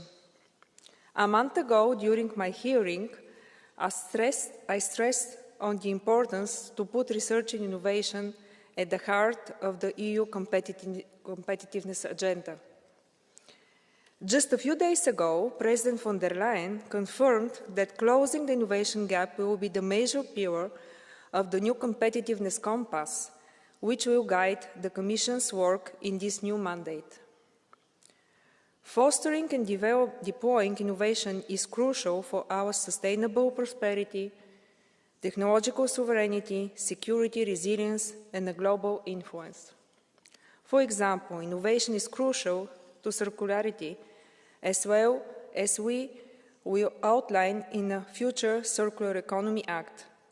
Here it can boost demand for secondary materials, including critical raw materials. And while supporting the green transition, innovation must also accelerate the development of strategic technologies. This will be a key objective of our upcoming bioeconomy strategy, Biotech Act, and the strategy for European life sciences. European innovation must also help us to foster the development and diffusion of digital technologies key to productivity and therefore accelerate the digital and clean transition. Yet, as the Draghi report has highlighted, Europe is failing to translate innovation into commercialization. Innovative companies meet obstacles at every stage due to regulatory hurdles, burdens, and fragmentation. The diagnosis is clear. We now must act and step up our efforts to address these challenges. This is the main objective of the European Innovation Act.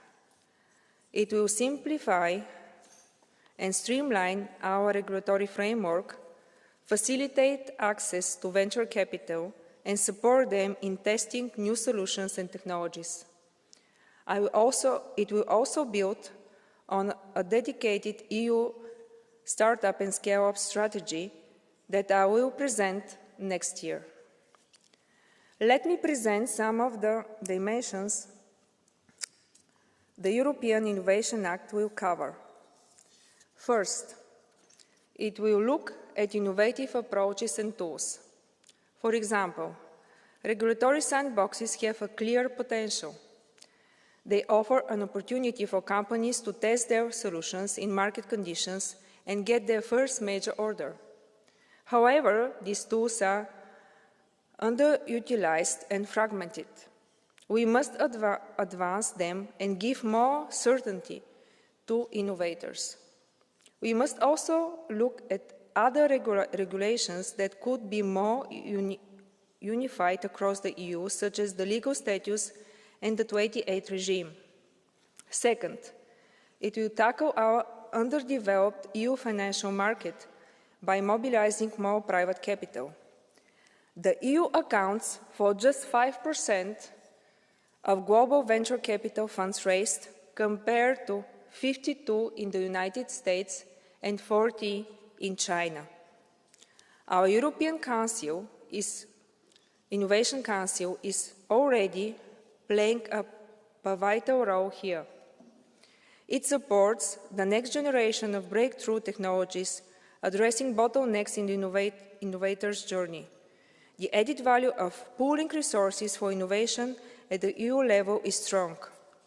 Every euro invested by the EIC fund crowds in over €4 of additional investment into deep tech startups and SMEs.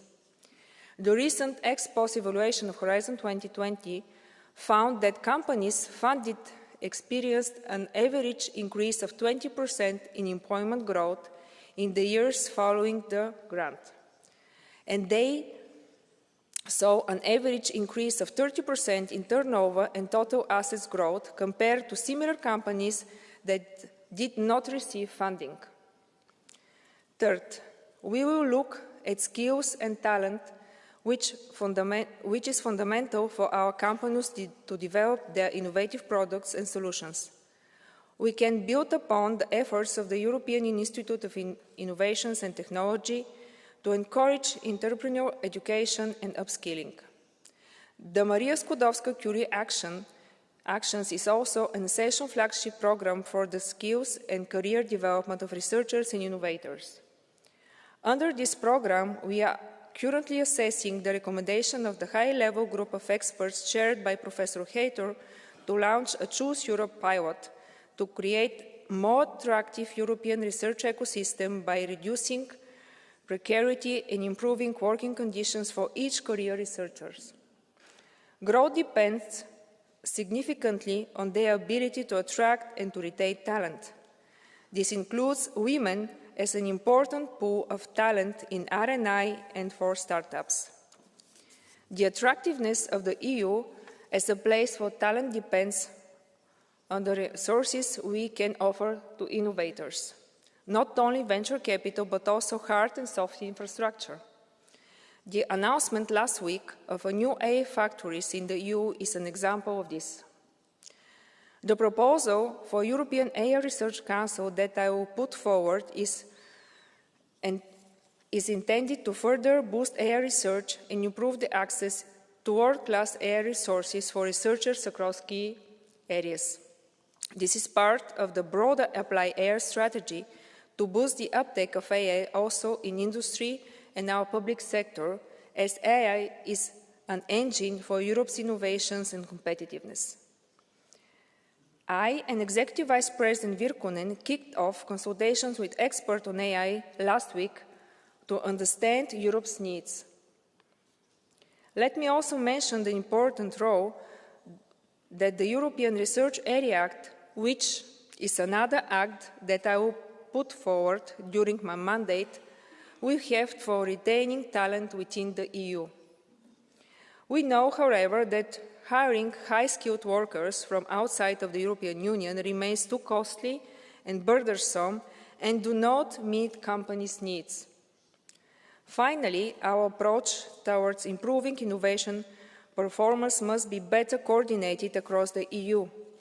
We have currently no established way to coordinate innovation policies between the EU and the Member States, as well as amongst the Member States. More alignment in the years to come will be key.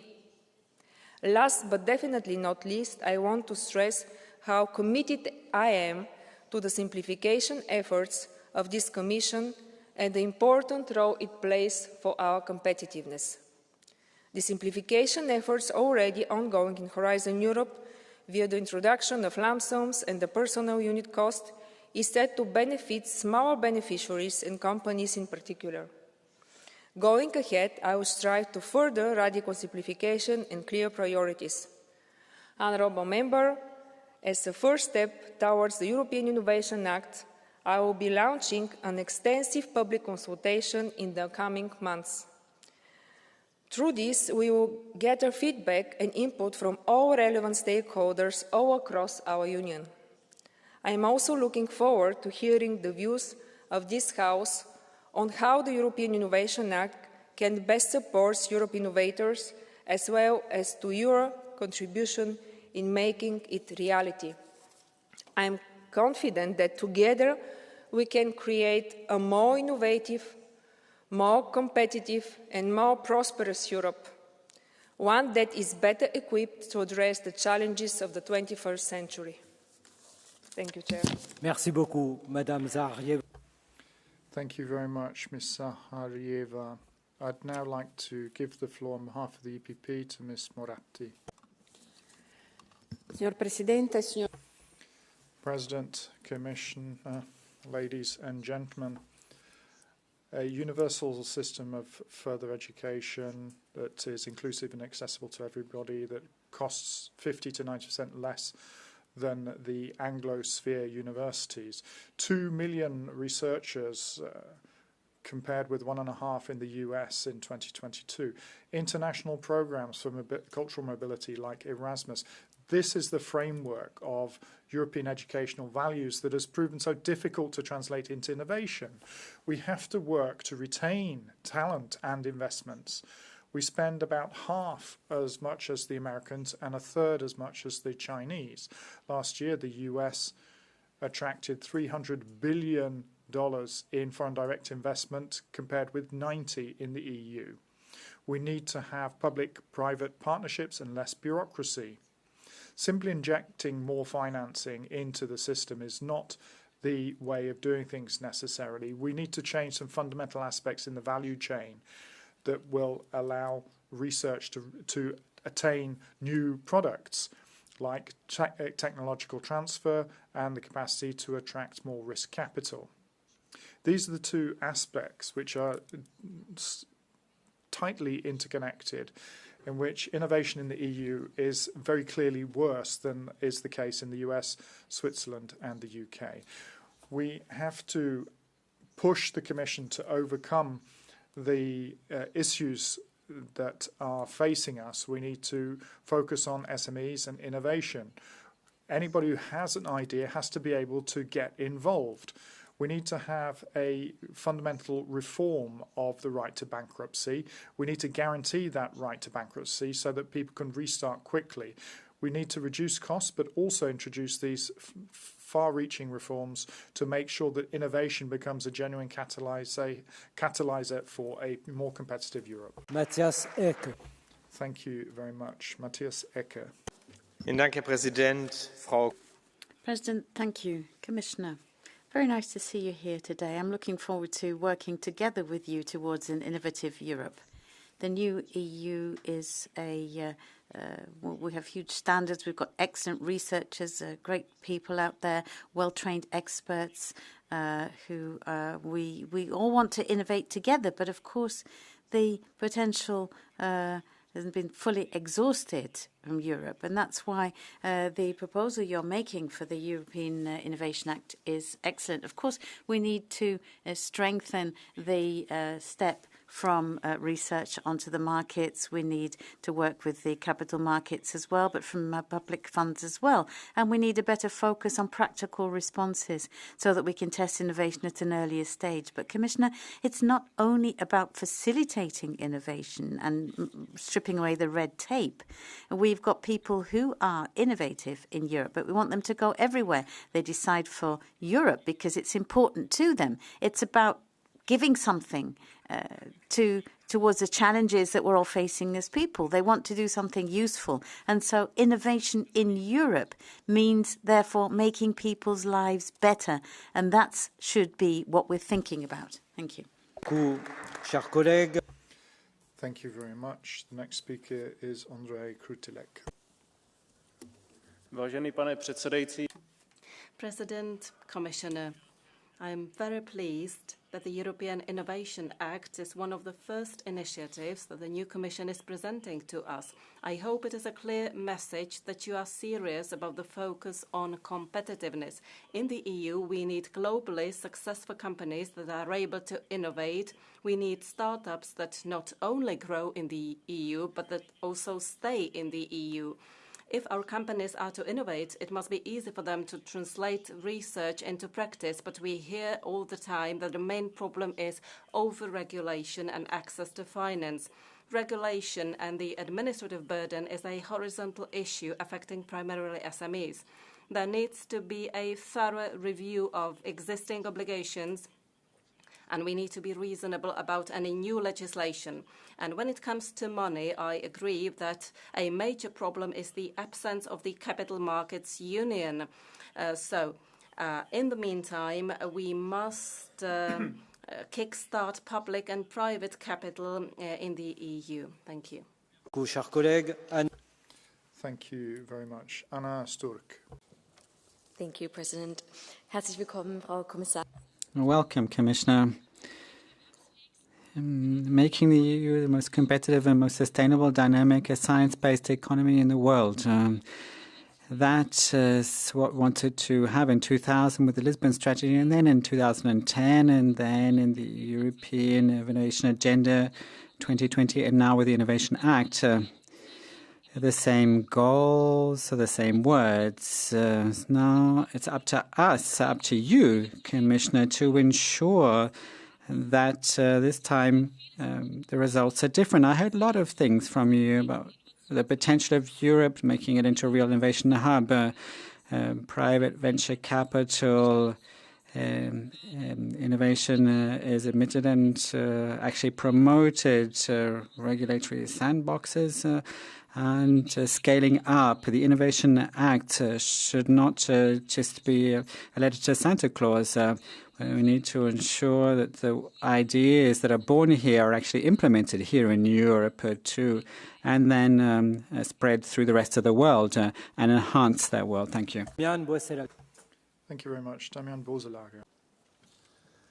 Thank you, Chair. I have the firm belief that Europe can unfold a huge potential. We are probably only at 10% of where we could actually be when it comes to innovation. But I'm with my colleague from Renew, Anna Stürk, on the fact that we have exhausted our vocabulary for innovation. And the question is, didn't the politicians in the past also want to be innovative? And why are we not there yet? And the truth is that there are a couple of reasons. One is, and I think it's the most important one, that all politicians face a dilemma. Do we give cash to existing big businesses who, together with their unions, say, hey, we really need some money to survive this next innovation? Or do we give some money to new industries and use it to actually, save innovators? It's far too easy to save existing jobs, and it's very difficult to build those that can't scream for your attention yet. So when you talk about access to capital, to idea generation, when you talk about regulatory burden, when you talk about all these things, it's great to put that in Innovation Act.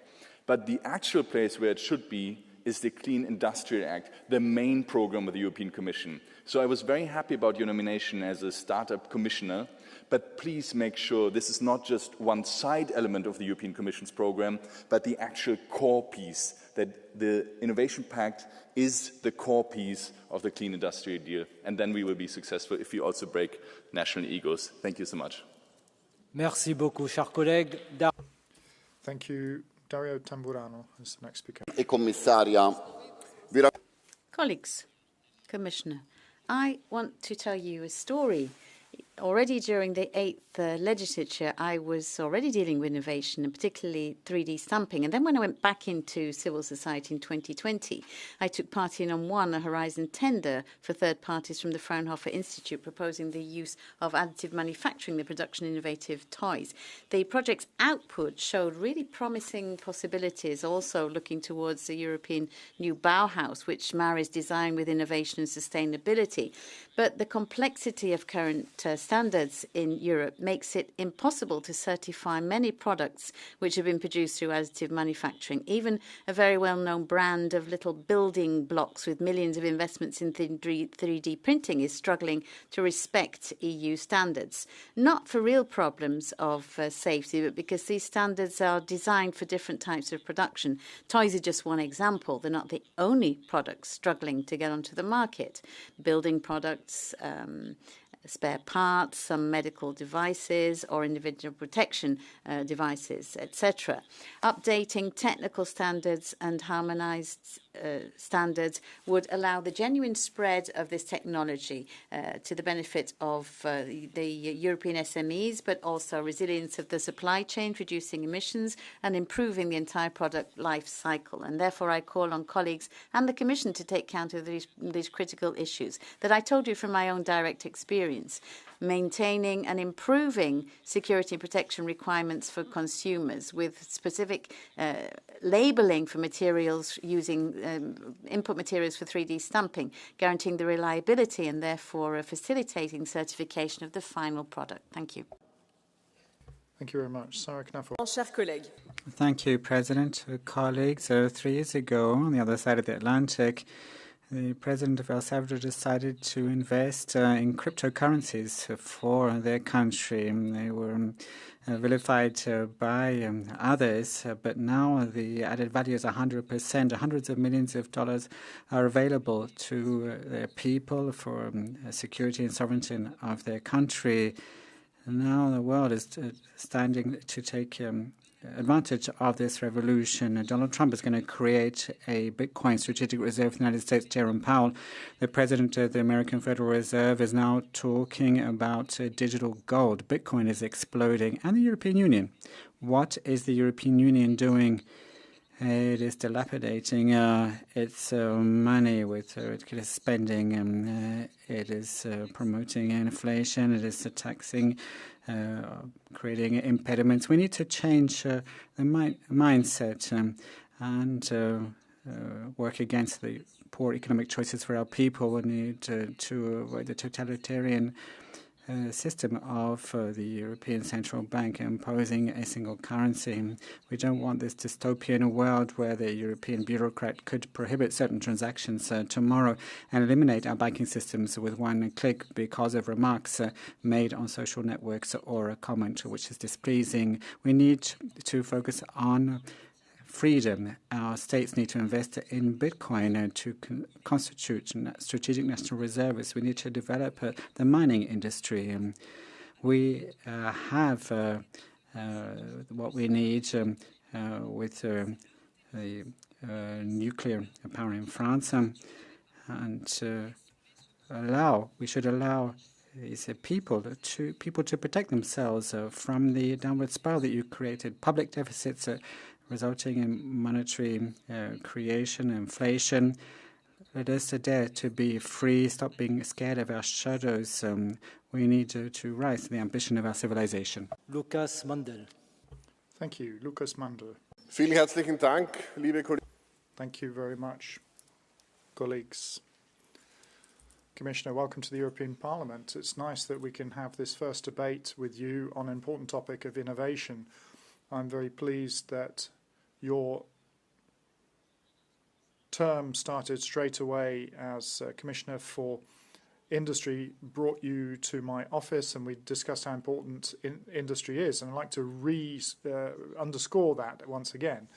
Industry is not a luxury, it's not an extra. Innovation is the driving force of humanity, pure and simple. It also provides the basis for our social security system, and some people are worried about business and industry. People are worried that Europe is becoming a consumer continent when generations before us built what we have today. Rather than just consuming what's being produced elsewhere, we need to change this around. Ursula von der Leyen has received a second chance thanks to this Parliament. She's in favour. You are responsible for innovation. Take on board the Parliament's proposals, then we can make headway on this and strengthen research and development in Europe. The coming generations deserve that on basis of what previous generations also achieved. Thank you. Thank you very much. Sophie Eriksson. Tack, herr talman. Thank you, President, Commissioner.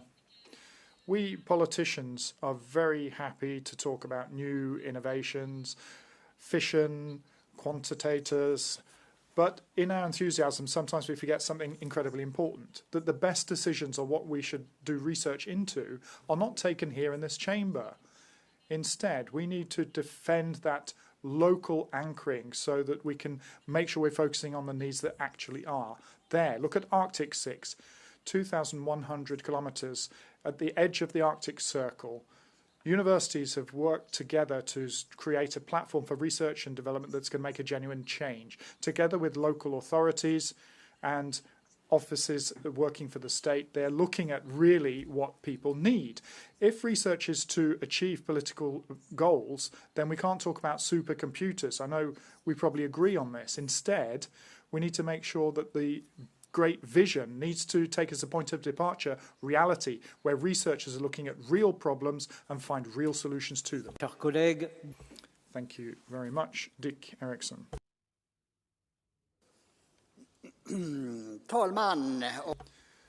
President, Commissioner, today's debate on innovation in Europe is extremely important. It's very serious.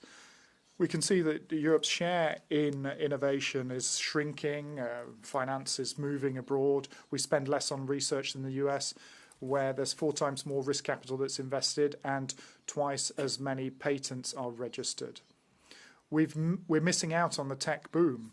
The EU only has 85 unicorn companies, whereas the US has 500. We cannot go on like this.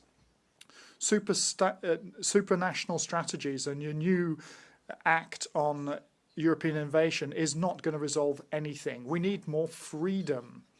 We have to find innovators and entrepreneurs and give them the opportunity to get involved. We need to get rid of red tape, get rid of heavy-handed burdens. We need to increase incentives to get private investment on board. That's how we increase our competitiveness through innovation. Thank you. Thank you very much. Aguirre Martinez. Gracias, Presidente. Gracias. Thank you, President. Thank you, Commissioner.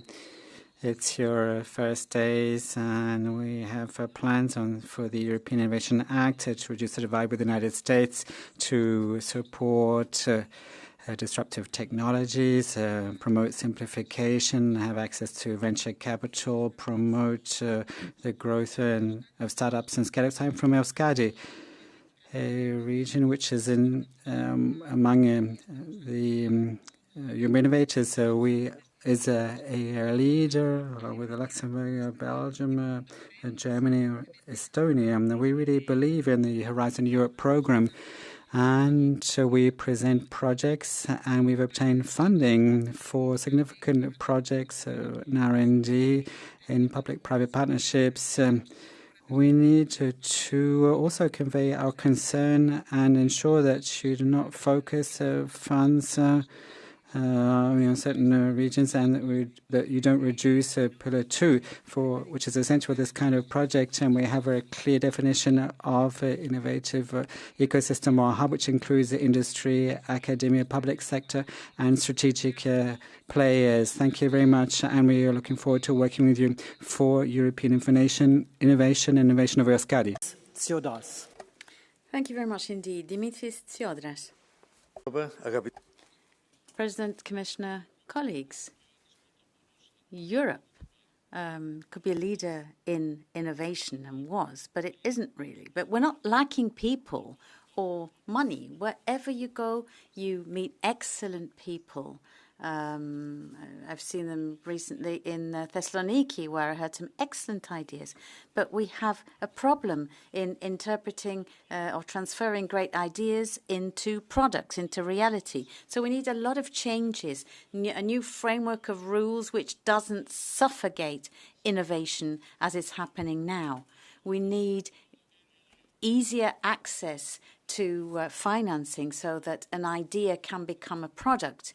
We need better infrastructure. We need to give people a second opportunity as well.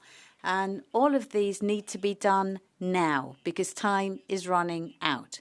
The needs are in front of us. The time to act is now. Thank you very much indeed. Kosma Slotowski.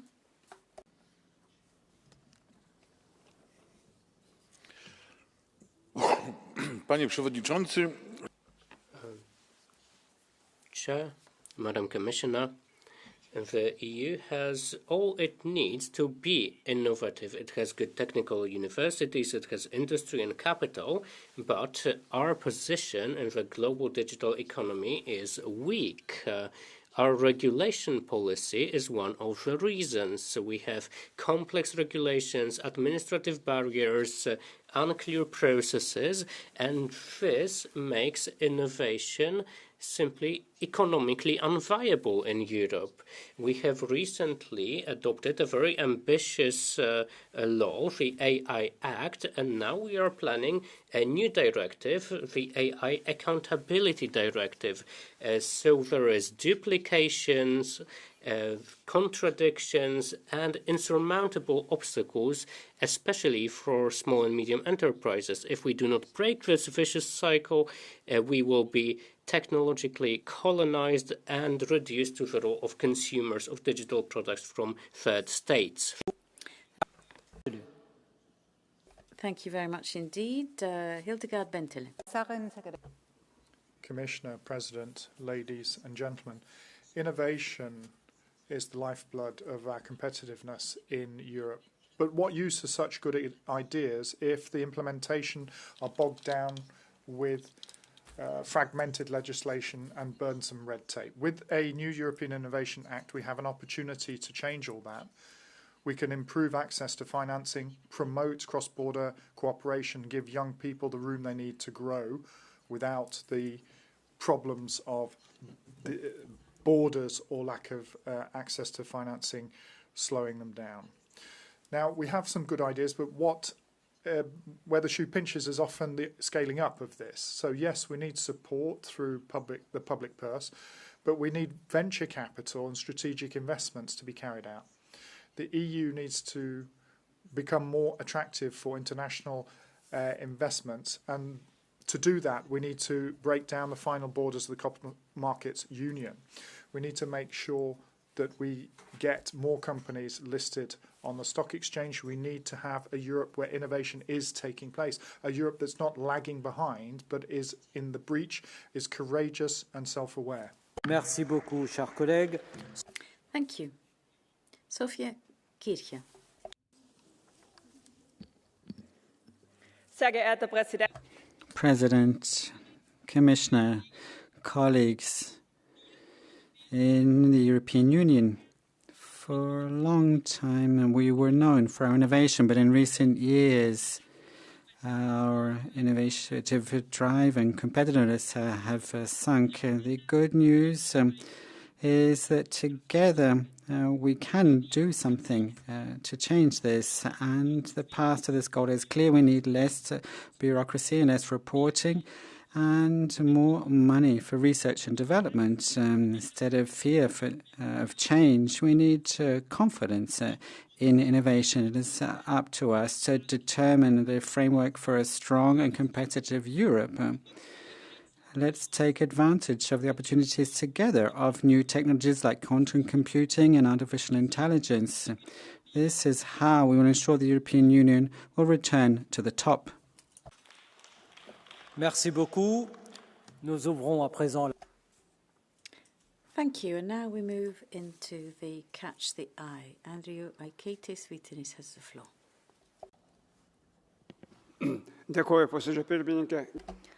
Thank you, Mr. President. Commissioner, I would like to congratulate you with a very good initiative, and I would like to mention not only Mario Draghi's report, but also the Enrico Letta report, where he said that we have 4 freedoms, but the European Commission, the European Parliament and the Council has to adopt the 5th freedom, the freedom to innovate and to research.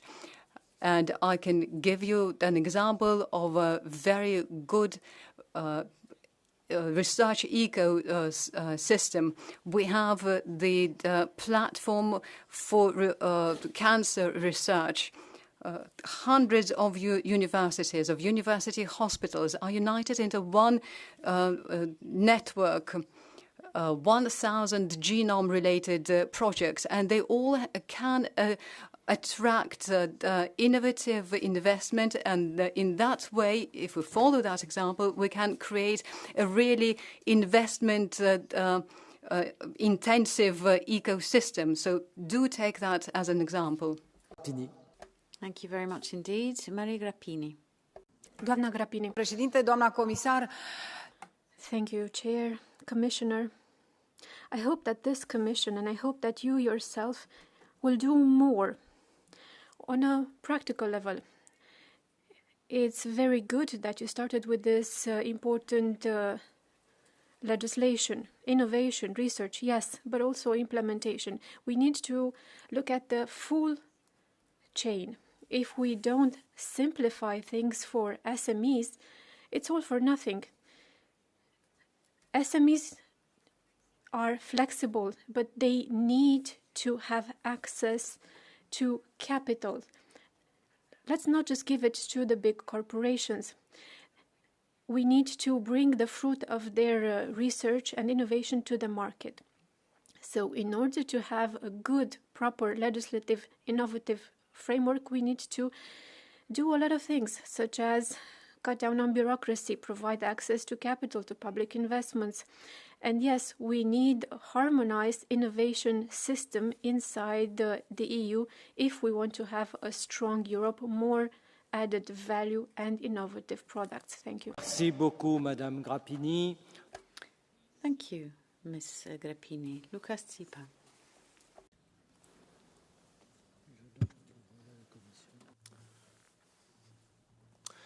Werte Menschen, people of Europe, Commissioner, the European Innovation Act is particularly important to my party as a party of progress. And in Germany, we have an important historical example of innovation. The first steam machine was implemented in the 1800s, and the Germans took advantage of this very important innovation for mining purposes, thanks to industrial espionage of the UK, and England lost its innovation. And now we need to promote innovation, and we also need to protect our countries from economic industrial espionage. So please take that into account amongst the other things that we need to do for our people. Thank you. Thank you, Mr. Tsipa. I will now give the floor back to the Commissioner to conclude the debate. Ms. Zalieva, you have the floor. Thank you, President. Honorable members, thank you very much for sharing your insights, which I listen very carefully and take very good note of. Your intervention here today confirmed once again how crucial your expertise will be for me and the whole Commission in the years to come. I would like to conclude by underlining once again the importance of the innovation and the challenges that Europe is facing at present. The European Innovation Act can be one of the effective instruments addressing these challenges. As some of you rightly pointed out, we need more than merely technical adjustments. We need a real game changer to create a more favorable environment for our innovators and growth in Europe. By simplifying it was mentioned a couple of times during almost all the speeches, the simplification, how important it is. And by simplifying our regulatory framework, we can reduce the barriers to entry for new businesses, making it easier for them to innovate, grow, and create jobs. By enhancing access to funding and investment opportunities, we can ensure that startups and scale-ups have the resources they need to develop and commercialize their ideas here in the European Union. And by promoting the growth of a vibrant innovation ecosystem, we can foster a culture of innovation and entrepreneurship that will benefit our citizens for generations to come. I would like to thank you for your engagement and support. I look forward to working closely with you throughout the consultation process and beyond to ensure that the European Innovation Act meets the needs of all parties involved. I am committed to delivering an ambitious European Innovation Act, one that will make a real difference in the lives of our innovators and in the future of our continent. I invite you to join me on this journey to share your ideas and to contribute to the development of the European Innovation Act. Thank you for your attention. Thank you, Chair. Merci beaucoup, Madame la Commissaire. Thank you very much indeed, Commissioner. That concludes the debate. And now we turn to a brief presentation of Ms. Cavazzini's report, the conclusion on behalf of the European Union of the United Nations Convention on Transparency in Treaty-Based Investor-State Arbitration. I give the floor to the rapporteur for 4 minutes. Yeah, dear colleagues, 2022 was an exceptionally profitable year for energy companies. The Russian invasion of Ukraine had sent oil and gas prices skyrocketing. Both businesses and consumers were hit hard by the inflation. Meanwhile, the 6 largest American and European oil firms doubled their profits to an incredible $219 billion. Rightfully, the EU instated a windfall profit tax targeting energy companies benefiting from the crisis. Unfortunately, the crisis profiteers had a little-known tool at hand: investment arbitration. Despite its record profiteers, the Clash Group sued the EU for its windfall profit tax.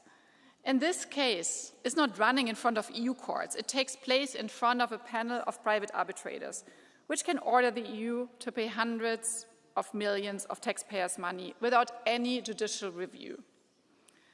And the worst thing is that this case is completely running behind closed doors. There is no transparency at all. Dear colleagues, this is one of the many examples of the dangers of investment protection clauses and of investment arbitration. In the past 10 years, the number of treaty-based investor-state dispute settlement cases has more than doubled. EU member states are under attack, but the majority of cases remain against developing countries. The amounts claims are awarded are still eye-watering. Environmental regulation are under attack. National security decisions, like the exclusion of Hawaii from key telecom infrastructure, are under attack. Sanctions are under attack. The phasing out of coal is under attack. Dear colleagues, no matter from which member state you are, your country is most likely facing one or several ISDS cases. Awards have been paid by your constituents' taxes. And the fact that this could happen in total secrecy is simply a scandal. The Mauritius Convention will increase transparency in those cases. At least we will know what is going on. Therefore, I strongly call for its ratification as soon as possible by the EU and its member states. The Mauritius Convention is an important step in the right direction, but we need more. And this Parliament called for it already. States need to revise their investment treaties and terminate outdated ones. They need to do away with private arbitration panels. They need to immediately end the protection of fossil fuel investments and shield climate measures against investor lawsuits. They need to protect their own policy space. I think the EU is a driving force in the reform process of investment protection worldwide. We need more speed and more commitment to tackle all the other outstanding problems of ISDS. Thank you. Merci beaucoup, Madame la rapporteure. Thank you very much indeed, Madam Rapporteur. We now move to Catch the Eye. And we'll start with Maria Grappini. Mulțumesc, domnule președinte. Thank you, President. Commissioner, the presentation made by our rapporteur points to a very serious and delicate topic because, yes, as she says, a lot of money can become lost. Europe needs money to make investments in its economy, in its social policies. We can't leave anyone behind. This is our slogan. And we have less developed areas. So we must make sure we don't lose money in non-transparent arbitration. We need to make a joint effort. The Parliament, the Council and the Commission should join hands with the member states and make sure that we don't lose money in lawsuits that are completely non-transparent. We need to know what happens during a legal process. We're speaking of human rights and the rights of companies, but also the rights of EU bodies and member states. So my plea to you is to have a joint commission, the 3 EU institutions, in order to avoid economic loss. Merci beaucoup, Madame Grappini. Joao. Thank you now, Ms. Grappini. Now we have João Oliveira. Comissária, estas alterações relativamente às regras de transparência da arbitragem. Vice President. Commissioner, this clearly doesn't prejudice access to information, so this is therefore a positive measure, but this change doesn't solve the underlying problem, which is different. When there's a public interest, it's the national courts that have to rule. They are at the base for solving these issues, because when you've got the public interest, we cannot simply push this away to international courts that could take hostage our own national courts. We can't expect that a small state would be against a major corporation and manage to get through, because in that case, there'd be no requirement to use the national rules which would defend public interests. And that's the problem.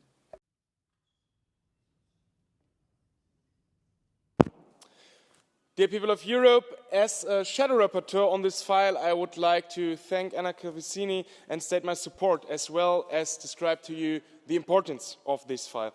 The EU has always been committed to transparency and facilitating public engagement with our institution and its procedures. It is important to hold all our treaties to this standard, even those from a decade ago. It's even more important that we consider how investor-state dispute settlements play out in practice. I give you the statistical most frequent example.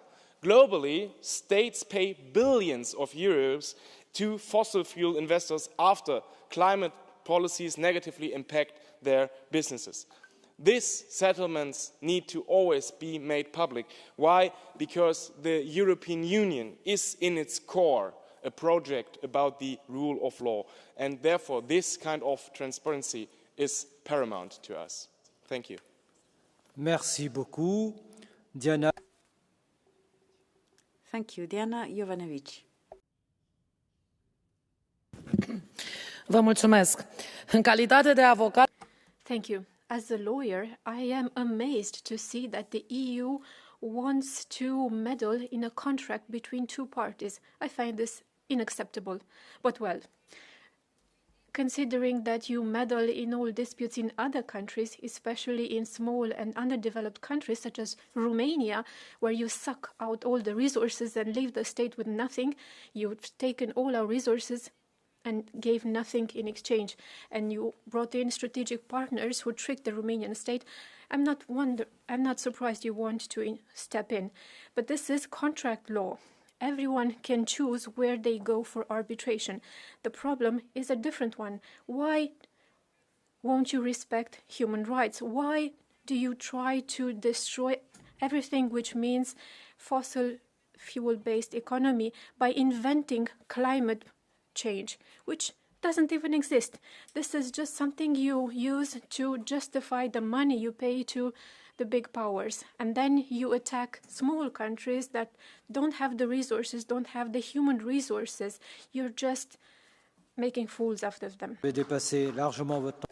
Thank you. You long overshot your speaking time. Lynn Boylan.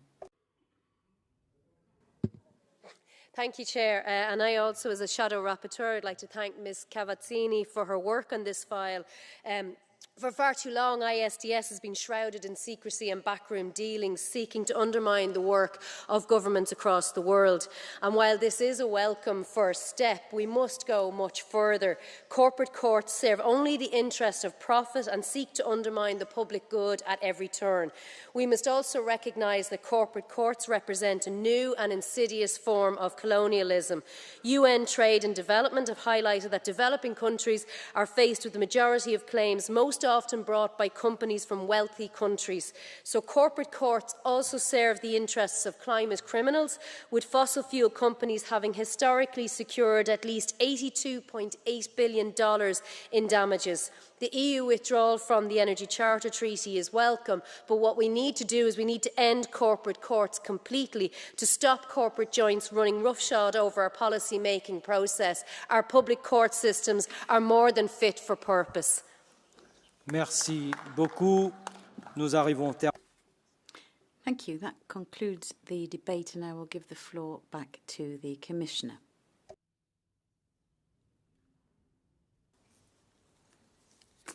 Thank you, President, honourable member of the European Parliament. Let me start by thanking the European Parliament for putting on the agenda today the conclusion by the European Union of the United Nations Convention on Transparency in Treaty-Based Investor-State Arbitration, which we refer as Mauritius Convention. I would like to also thank the rapporteur and the shadow rapporteurs for the adoption of the report at committee level. The Mauritius Convention aims to increasing transparency of dispute settlement proceedings between investors and states by applying transparency rules to investment treaties concluded before 1st of April 2014. These rules provide for all documents to be made public, for hearings to be open to the public, and for interested parties to make submissions to the tribunal. It is the first but delayed step of an ambitious reform of investment dispute settlement which has been championed by this House. It is also an important step as part of the reframing of the EU policy on investment protection. Investment protection is important for EU economic interests as it shields our investors against egregious practices and political volatility abroad, offering them a level playing field against their foreign competitors and markets abroad. Transparency in investment dispute settlement is a shared objective at international level and within the EU. Treaties concluded prior to 2014 constitute the bulk of treaties leading to disputes brought by investors against states, including increasing against EU member states and the EU itself. These treaties do not include any transparency rules, whose application is therefore left to the goodwill of the disputing parties. Most investors oppose transparency. Later and more modern agreements usually incorporate transparency rules, which is the case for EU investment protection agreements with Canada, Singapore, Vietnam and Chile, which have already been approved by the Parliament. For the EU, the main benefit from accessing to the Mauritius Convention is to apply transparency to the Energy Charter Treaty. The EU is currently respondent to 2 arbitration proceedings brought by investors under the Energy Charter Treaty, and in only one of the claimants have accepted to apply the transparency rules. This House consent will also unlock the ratification by the Member States. There exist around 1,200 bilateral investment agreements in the EU Member States with third countries, so having more Member States joining the Convention will allow to cover a large number of treaties and disputes. The accession of the EU to the Mauritius Convention is, however, not the end of the road, since to be fully effective, it requires as many third states as possible to also be part of the Convention. We count on the European Parliament's support for this important step towards greater transparency in investor-state dispute settlement to increase legitimacy of investment protection system available to EU investors. This would also support further reform efforts conducted at the United Nations, where the EU and the Member States are steadily progressing on the establishment of a multilateral investment court, as has been requested by this Parliament. Merci beaucoup, Madame la Commissaire. Le débat Thank you very much indeed, Madam Commissioner. That concludes the debate and the vote will take place on Wednesday. The next item on the agenda is the 1-minute speeches on the basis of Rule 179. And I would like to inform you that for the 1-minute speeches, you're invited to take the floor from your seat. I will start by giving the floor to Fredis Beleris.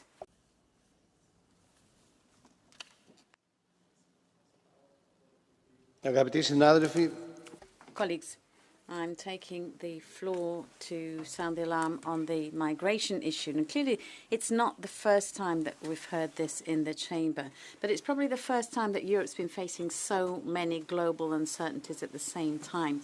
I'm sure we all agree that the fall of Assad's regime must go hand in hand with a smooth transition of power that respects the integrity of country and the ethnic and religious communities that live there. And that means that Europe must prepare itself on two levels. On the one hand, it has to create the conditions that will allow new migratory flows to Europe, and on the other, a scheme of voluntary returns to Syria. I represent one of the countries that immediately suspended the processing of asylum applications from Syrians, so we hope that Europe will act just as quickly and effectively. Europe has proven that it does have roles, but we have to prove that they're effective and that they can be adapted to extraordinary circumstances. Thank you. Victor. Thank you very much, dear colleagues. Victor Negrescu is next. Dragi colegi, alegerile care tocmai au avut loc în România au reprezentat pentru mulți. The elections that we have just seen in Romania were a real shock. The scale of the foreign interference really affected the social climate with big risks on democracy. So the danger is still there. 35 years after the 1989 revolution, there is a lack of trust in democracy. We're seeing that again, and that can lead to a real paradigm shift. We need to be able to listen to the people, their discontent. Political leaders must put trust in the people. Having education, modesty, all of this is very important for a new phase of Romanian democracy. We have to remember those who sacrifice themselves for our rights and our freedoms. It is our duty to never give up on that. We must act for a strong Romania that can live in a united and developed Romania. Thank you. Julian. Thank you very much, dear colleagues. Julian Sanchez.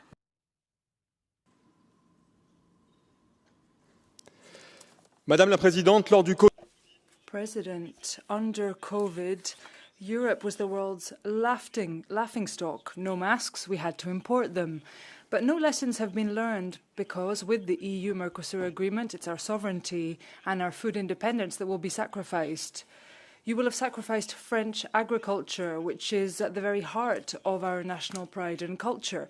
What will we do if there's a food crisis? Will you be importing like you did with the masks?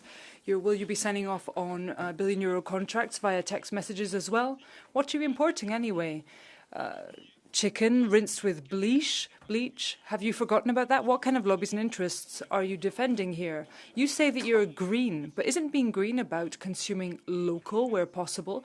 So why are you trying to impose the opposite? With this unfair competition, importing food that is not in line with our environmental or food safety standards, what will happen to our countries, our scenery, our landscapes? Are you happy about this suicidal state of affairs? We want a real debate on Mercosur here today, and the traitors of the right, the left and the socialists refute. But you should know that if Macron and his allies do not defend France, we here at the National Rally will always defend the French people. Thank you. Il vous a pas échappé que je ne suis pas. I am not Mrs. von der Leyen. Your comments will be transmitted. Charlie Weimers is next. Sveriges energiminister. Sweden's energy minister is allowing the German policies to increase Swedish prices to record levels. It's something that a lot of Swedish people are experiencing, and it's a direct effect of the Green Minister's actions in Germany. Ms. Habeck, you are the symbol of deindustrialization. We are seeing production go down. We are seeing factories close.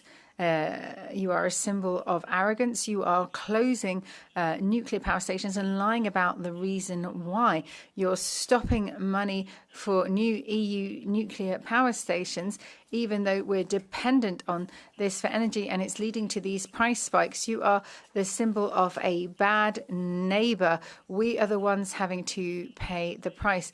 Mr. Habeck, you should not be surprised if there is no electricity in future. Thank you. Thank you very much, Mr. Piushuk. Thank you, Chair. These days we mark 40 years since the so-called revival process in Bulgaria. That's a cynical term of a repressive process of name changing of the Bulgarian Turks. And there is a background to those events, the events that happened back in the 50s and the 60s of the 20th century.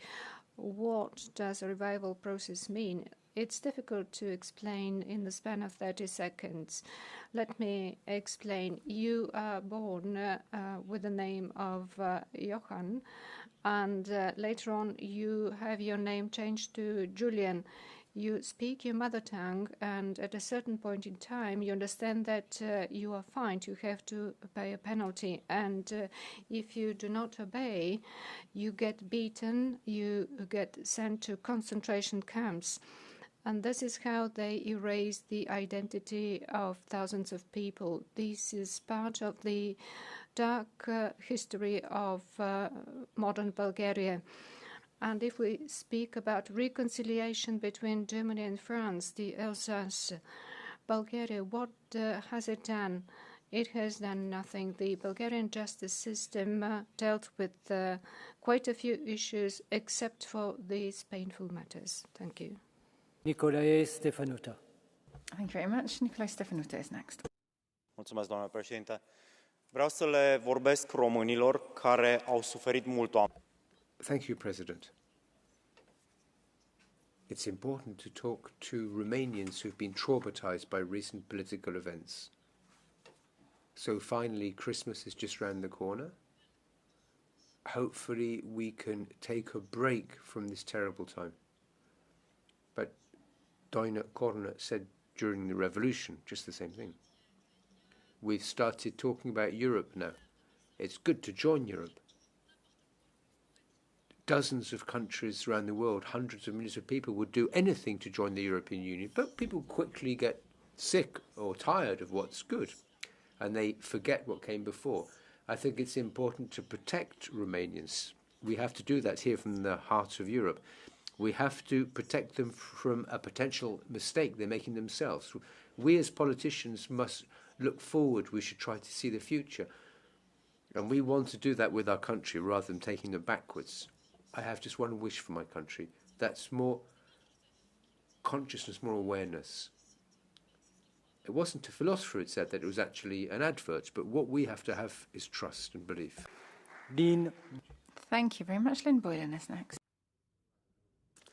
Thank you, President. Ireland has become a complete outlier when it comes to data centres. This week, another report showed how data centres are undermining our climate and our energy goals. Since 2017, Ireland has added significant wind energy, but the climate benefit has been erased as data centres devour it instead of displacing fossil fuels. Worse, data centres are increasingly connecting now to the gas grid in Ireland, creating a blind spot in carbon planning and widening the gap between Ireland's climate targets and our actual emissions. We're also offshoring our emissions to Britain, which is further obscuring their true climate impact. The Energy Efficiency Directive requires governments to register data centres by this autumn, offering a chance for some transparency. Yet Ireland and most member states have failed to act. Germany and the Netherlands have created databases, but they remain incomplete. So while households are being pushed to change, big tech escapes accountability. Without urgent action to curb our energy impact, data centres will leave our climate and our energy targets in tatters. Merci beaucoup. Et nous poursuivons avec Marcin. Thank you very much. Marcin Sipsiewski is next. Niedawno minęła Barburka, Święto Górników w Polsce. Thank you.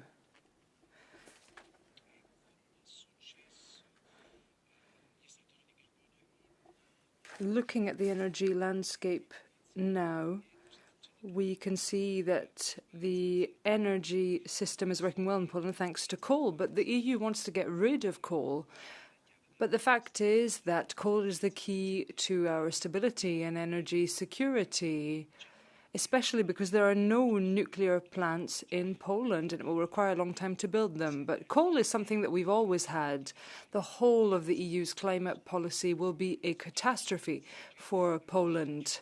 You're forcing us to close down coal plants, but if we don't have an alternative, this will be a huge mistake, because this will mean that we will depend on third countries for our energy supply. Now, we will require support to develop renewable energy, but we don't want constraints that force us to shut things down. We want to modernize, but our coal plants must continue to be up and running, because you need compromise if you want transformation rather than green ideology. Thank you. Thank you. Next is Fabio De Masi. Herr Präsident, wir haben President, we are seeing a terrible war in Ukraine. It is a real tragedy. We're also seeing hybrid wars in the area of energy infrastructure. In my country, in Germany, the Nord Stream pipeline was sabotaged. We had Joe Biden discussing how this pipeline can be taken out of action. And in the end, it seems there was a Ukrainian origin to the sabotage of this pipe. Poland is soon going to take up the presidency of the EU. So in Germany, from the side of the Bundesrat Wagenknecht, we would like this misunderstanding to be cleared up. We want the perpetrators of this attack to be clearly named. We're seeing drones that are flying over military installations. So I think the citizens need to know who is responsible for this and to shut down any speculation. Thank you. Thank you very much. Dimitris Isioulas is next. Σε μια εποχή που οι γεωπολιτικές προκλήσεις αυξάνονται, πρέπει η Ευρώπη να δράσει. Thank you. We're facing ever-growing geopolitical challenges. We should be looking carefully at what's happening in Syria. We have to demonstrate that the European Union has a common policy on that for that country. We have to take our own initiatives. We don't need third countries.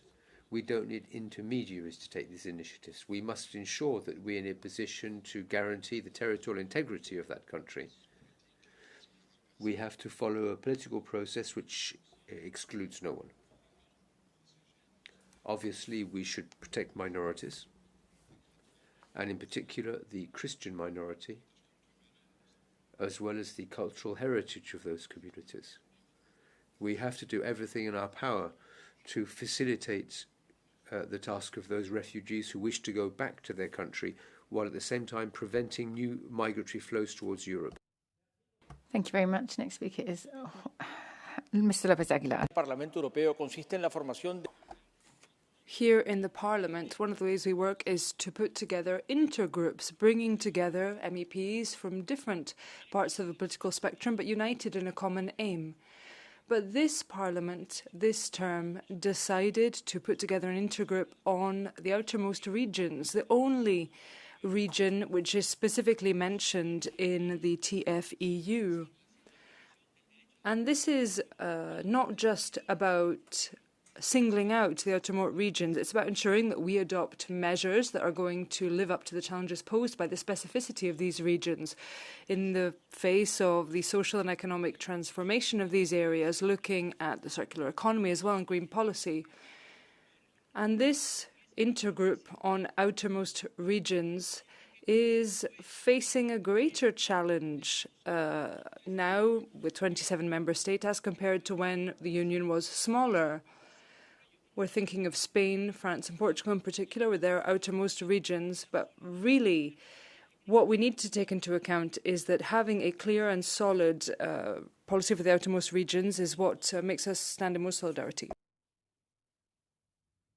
Thank you. Melanie Didier is next. Monsieur le Président, la politique...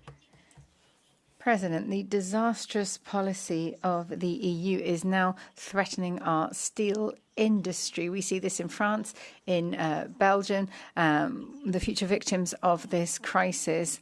ArcelorMittal talks about a difficult economic context, and they have chosen to close 3 of their industrial plants, but also suspended investments in decarbonisation in Dunkirk, amongst others, saying that this is no longer tenable in the current economic context.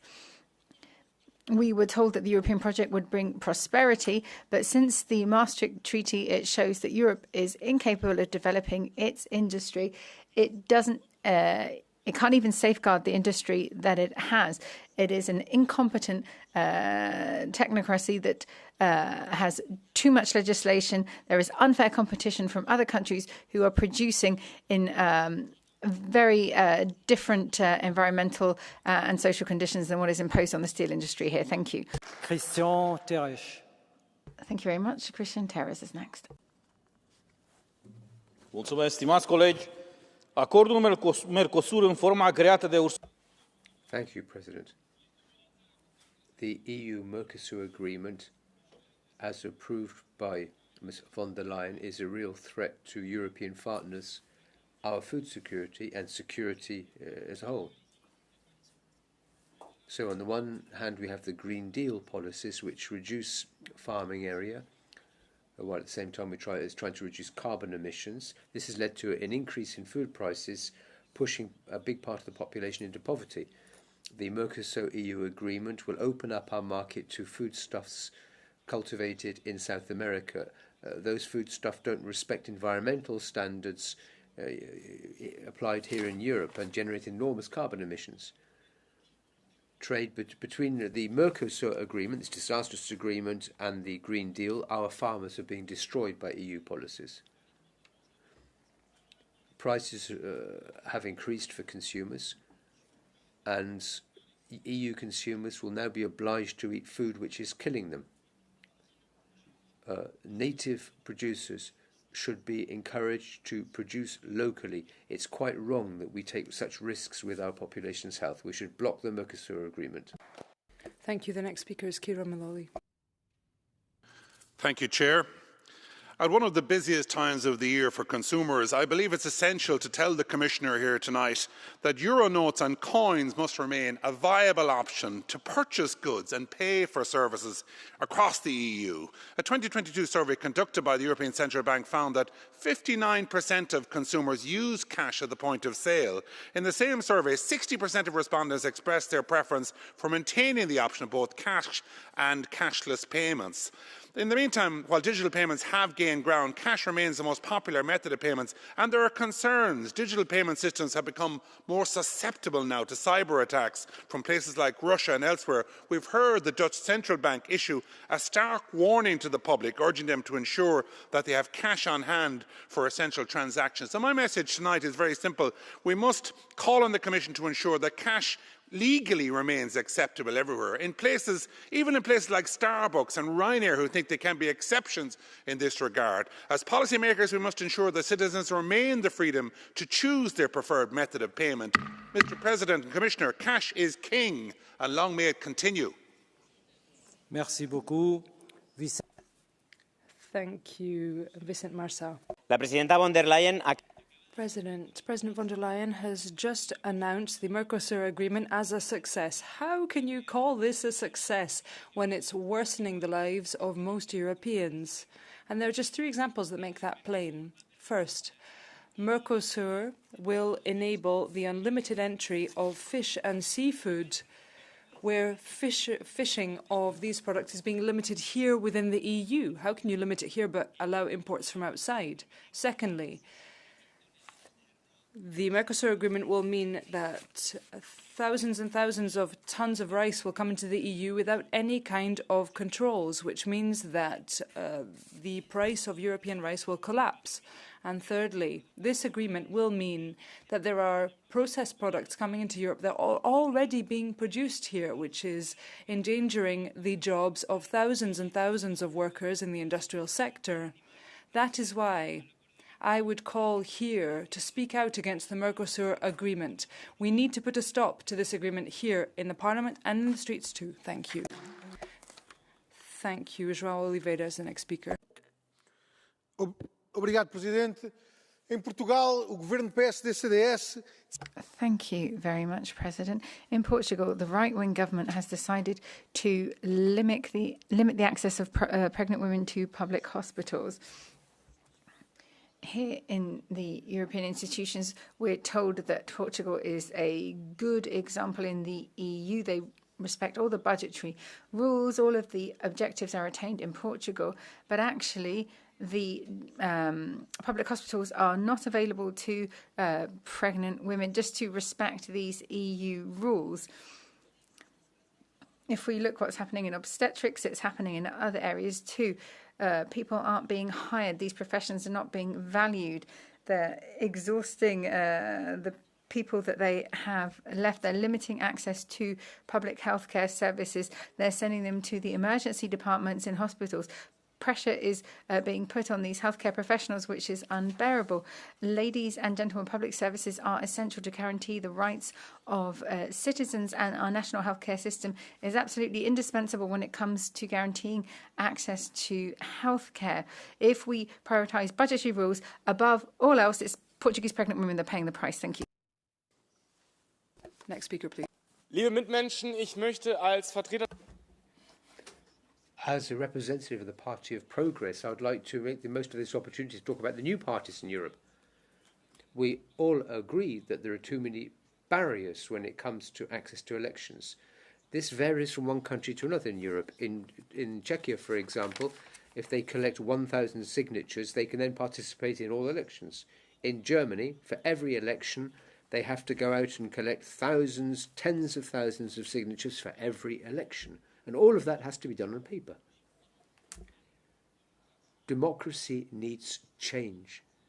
Democracy also thrives when power is sidelined. And once again, I'm the representative of a small party.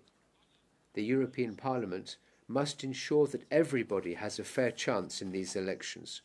We need a fair, digital, Europe-wide electoral register and authorization. President, if I could just make a comment regarding the proceedings. I think we should be speaking from the podium in the front of the House. We're talking about questions which are close to our hearts, and it's hard to do this in such an empty chamber. Thank you very much. Maria Grappini is the next speaker. Domnule președinte, am ales astăzi să vorbesc despre... Thank you, President. Today, I would like to talk about human rights. Why so? Well, because today in my city, we celebrated 35 years since the Romanian Revolution, since the first people died in this struggle, and many people have died since there as well. The first words that these people cried in the street was freedom, respect for human rights, and that is why I would launch an appeal to the European institutions, as indeed to the national institutions. Priority must be given to the rights of our citizens, to our human rights. And this doesn't just mean the rights as written out on a piece of paper. It's about access to health and to education. And I wish, too, to pay tribute to our heroes. I was in the streets with them over the course of those days, and it is unthinkable to see people coming down into the streets empty-handed in the face of armed officers. We must respect their memory. The European institutions and the member states ought to place people at the heart of any project.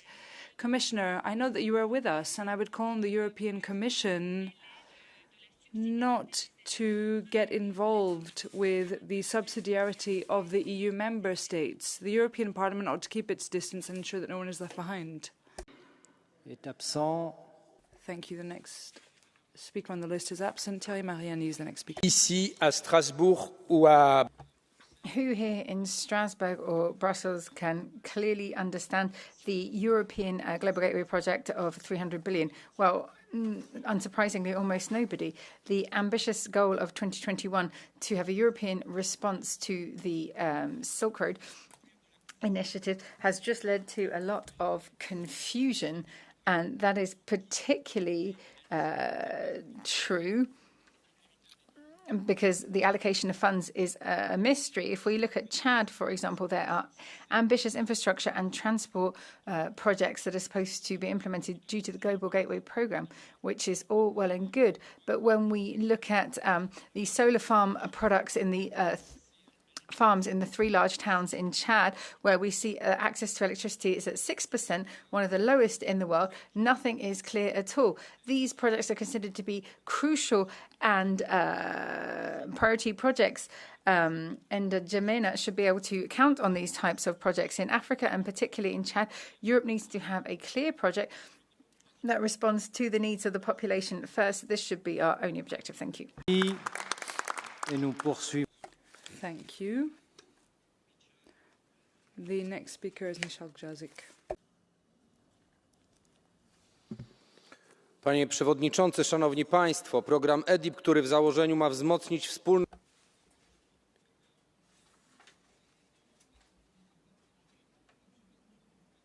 This program is designed to strengthen Europe's defence potential. At the same time, it will give us a better idea of what projects have been put forward by the Commission for the eastern flank of the European Union, for SMEs, not to mention startups. There are no possibilities here. Why is it that for programs of this type, it's simply not possible to promote projects from the eastern flank of the European Union? French and German businesses get these contracts. This leads to an undermining of our regional defence capacity. Moreover, own resources also have to be injected into these projects, which is discrimination for companies in those countries where there are no powerful defence companies. Polish companies, despite their renowned knack for innovation, are unable to compete. It's important that the selection criteria for these projects be made far fairer than they are now. Thank you. Gregor Zevon is the next speaker.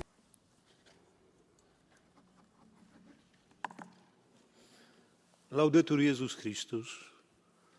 Every totalitarian system first goes bankrupt and then it goes to war. And so does European Union. Going bankrupt, becoming more and more aggressive towards its own people with Green Deal, Blue Deal, Migration Pact, and obviously warmongering, it is becoming more and more dangerous. Being grotesque, so far it becomes aggressive and dangerous. European Union is day by day nominating more and more other countries for bad guys. It's, applauding, it's first questioning the results of democratic election in different countries, and then it is applauding trials to overthrow governments and parliaments far away. And this is dangerous. I don't want to go to any war with you, ladies and gentlemen. I don't want to fight and die for Eurokolhos.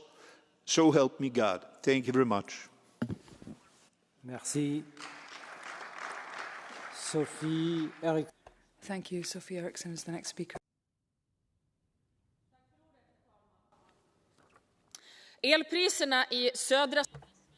The electricity prices in South Sweden were 18,000 times higher than compared to the north of the country. And this affects the price of commodities as well. If we look at the previous election, it was very different. Eva Bush had promised us lower prices with these 10 nuclear power stations. We were supposed to have lower cost electricity, but now there is higher taxes and we are not seeing lower prices. We're not seeing private financed wind farms. It's just costing taxpayers huge amounts of money. But the key problem is actually here in the EU.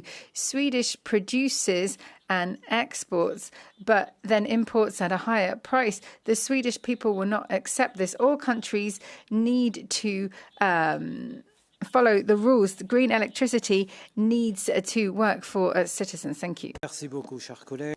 Thank you very much, colleague. Valérie Deloge is the next speaker. Mesdames, Messieurs, les masques tombent. Ladies and gentlemen, the masks are off. The EU-Mercosur agreement continues to roll on. It really is time that somebody speaks out to defend our farmers. Here in the European Parliament, a debate on Mercosur proposed by the Rassemblement National is refused by a motley alliance of Macronists and even Xavier François Bellamy. Meanwhile, those in Paris are denouncing Mercosur and those in Brussels are preventing any debate. They're hypocrites. This agreement is designed to satisfy German industrial interests, and it's an enormous betrayal. And who advised the European Commission? François-Xavier Bellamy, who voted in favour of the von der Leyen Commission on the 27th of November, despite her mandate to push forward with Mercosur. So, despite this deception,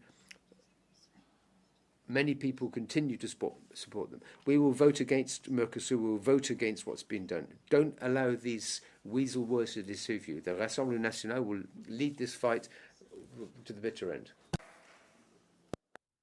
Servan Sturza, please. Domnule președinte, stimați colegi. President, colleagues, democracy and freedom have been murdered in Romania 35 years on from the revolution of 1989. Here we are, facing another dictatorship. The neo-Marxist global network is showing its true totalitarian face. Over 2 million Romanians voted in the first round of the presidential elections for the Conservative candidate on a Conservative list, but the panic led to the unfair cancellation of the first round of elections, leading Romania into an unprecedented situation of political instability. Freedom of speech has been censored. Ordinary people, harvesters, farmers, are being sought out by the special forces with means that are a reminder of the Stalinist period. That's what is being done by those who claim that by cancelling the election they have restored democracy. But Romanians continue to be deeply pro-European, and we are committed to the transatlantic alliance. This is a clear struggle against the movement to sovereignty and the globalist movement. Romanians need free elections and they require your solidarity. Thank you. Jovanovici.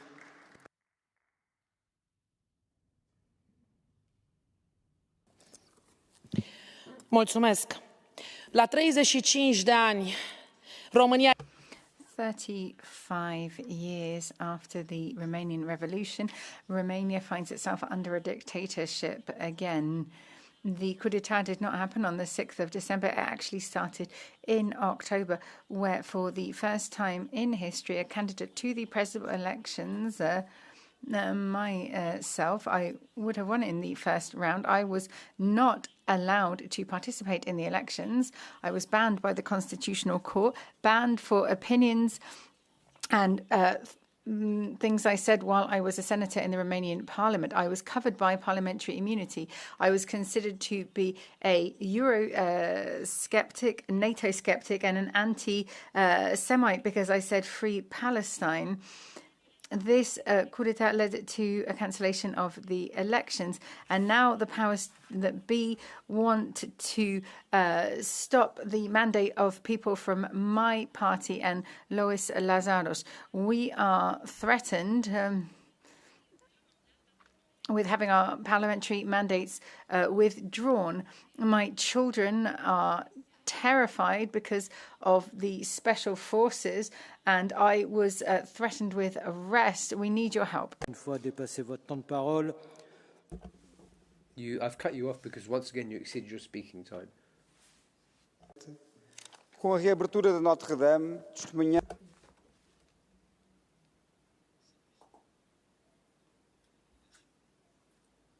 The rebuilding of the Cathedral of Notre Dame was more than just a renovation. This was the re-emergence of a great symbol of Western civilization, a symbol of our values. We should not be afraid. We should open our arms to Christ. That's the real meaning of the re-emergence of this great cathedral, a desire to protect the Christian roots of Europe. It's an equivalent movement of MAGA, Make America Great Again. That's a way of defending our faith while it's under attack from all quarters. We need to defend good men. Our life and Notre Dame Cathedral remind us of our duty to protect Christianity everywhere around the world, like the Christians in Syria. We have to ensure that we don't have another migrant crisis, which we simply couldn't withstand, so we have to protect the Christians in Syria. That's part of our heritage. It's also a source of strength in the future, not just for Europe, but for all those who believe in freedom of faith. Herr Präsident, mein Thema Europa als Friedensprojekt. Dear President, I'll be speaking about Europe as a peace project. Now, the spirit here in this House is the same. We are seeing what we saw in 1914, the preparation for a war. Mr. Rutte talked about Europeans being on a war footing. What are we talking about? A war with China or Russia? Now, I agree that the Russian war of aggression in Ukraine is reprehensible, but it is very hard to win such a war. We need to carefully analyze the causes. Greater militarization will not help us. We are in a spiral of escalation and Russophobia. We need to think about peace as helping overcome the crisis. The Pope called this courageous. Thank you. Thank you, colleagues. Fabrice Reggiani. Thank you, President. The most recent Europol report highlights the unforgivable inability of our leaders to prevent terrorism in Europe. With more than 120 attacks last year, the people of Europe are paying the price of this growing insecurity. Even more worrying, extremist Muslim and jihad terrorism is the most murderous form, killing many innocent people. In addition, I could refer to dozens and dozens of arrests for people linked to terrorism, in particular jihadi terrorism. What's the European Union doing to tackle this problem? Our borders are still porous. The most recent reports regarding controls on the border show that they're almost 3 years late. Radicalization is spreading online, and our young people are being filled with destructive ideas. The first step to prevent this is to reinstate our borders, to expel anybody who's been registered as radicalized, and a zero-tolerance policy for anybody who threatens our security. The time has finally come to protect the people of France and Europe, to defend our civilization against these enemies who want nothing but its downfall. Thank you. Christophe B. Merci, Monsieur le Président. Thank you, President. The great Francophile writer and free spirit Boualem Sansal has been imprisoned at the age of 75 by the Algerian government. The government thereby confirms that they wish to further see the deterioration of their relations with France, and this is proof of the totalitarian regime in place in Algeria since 1962. This is the response Algeria has given to France, recognizing Morocco's independence, its retaliation. Albert Camus had said many intelligent things about Algeria. And if we look at his words, the Parliament must speak out in the strongest terms against the imprisonment of Mr. Sansal. He must be released at once, and I would call on the Commission and the Council to take the necessary measures against Algeria in this matter. Algeria needs us more than we need it. Si vous étiez le dernier orateur. Thank you. The final speaker on my list.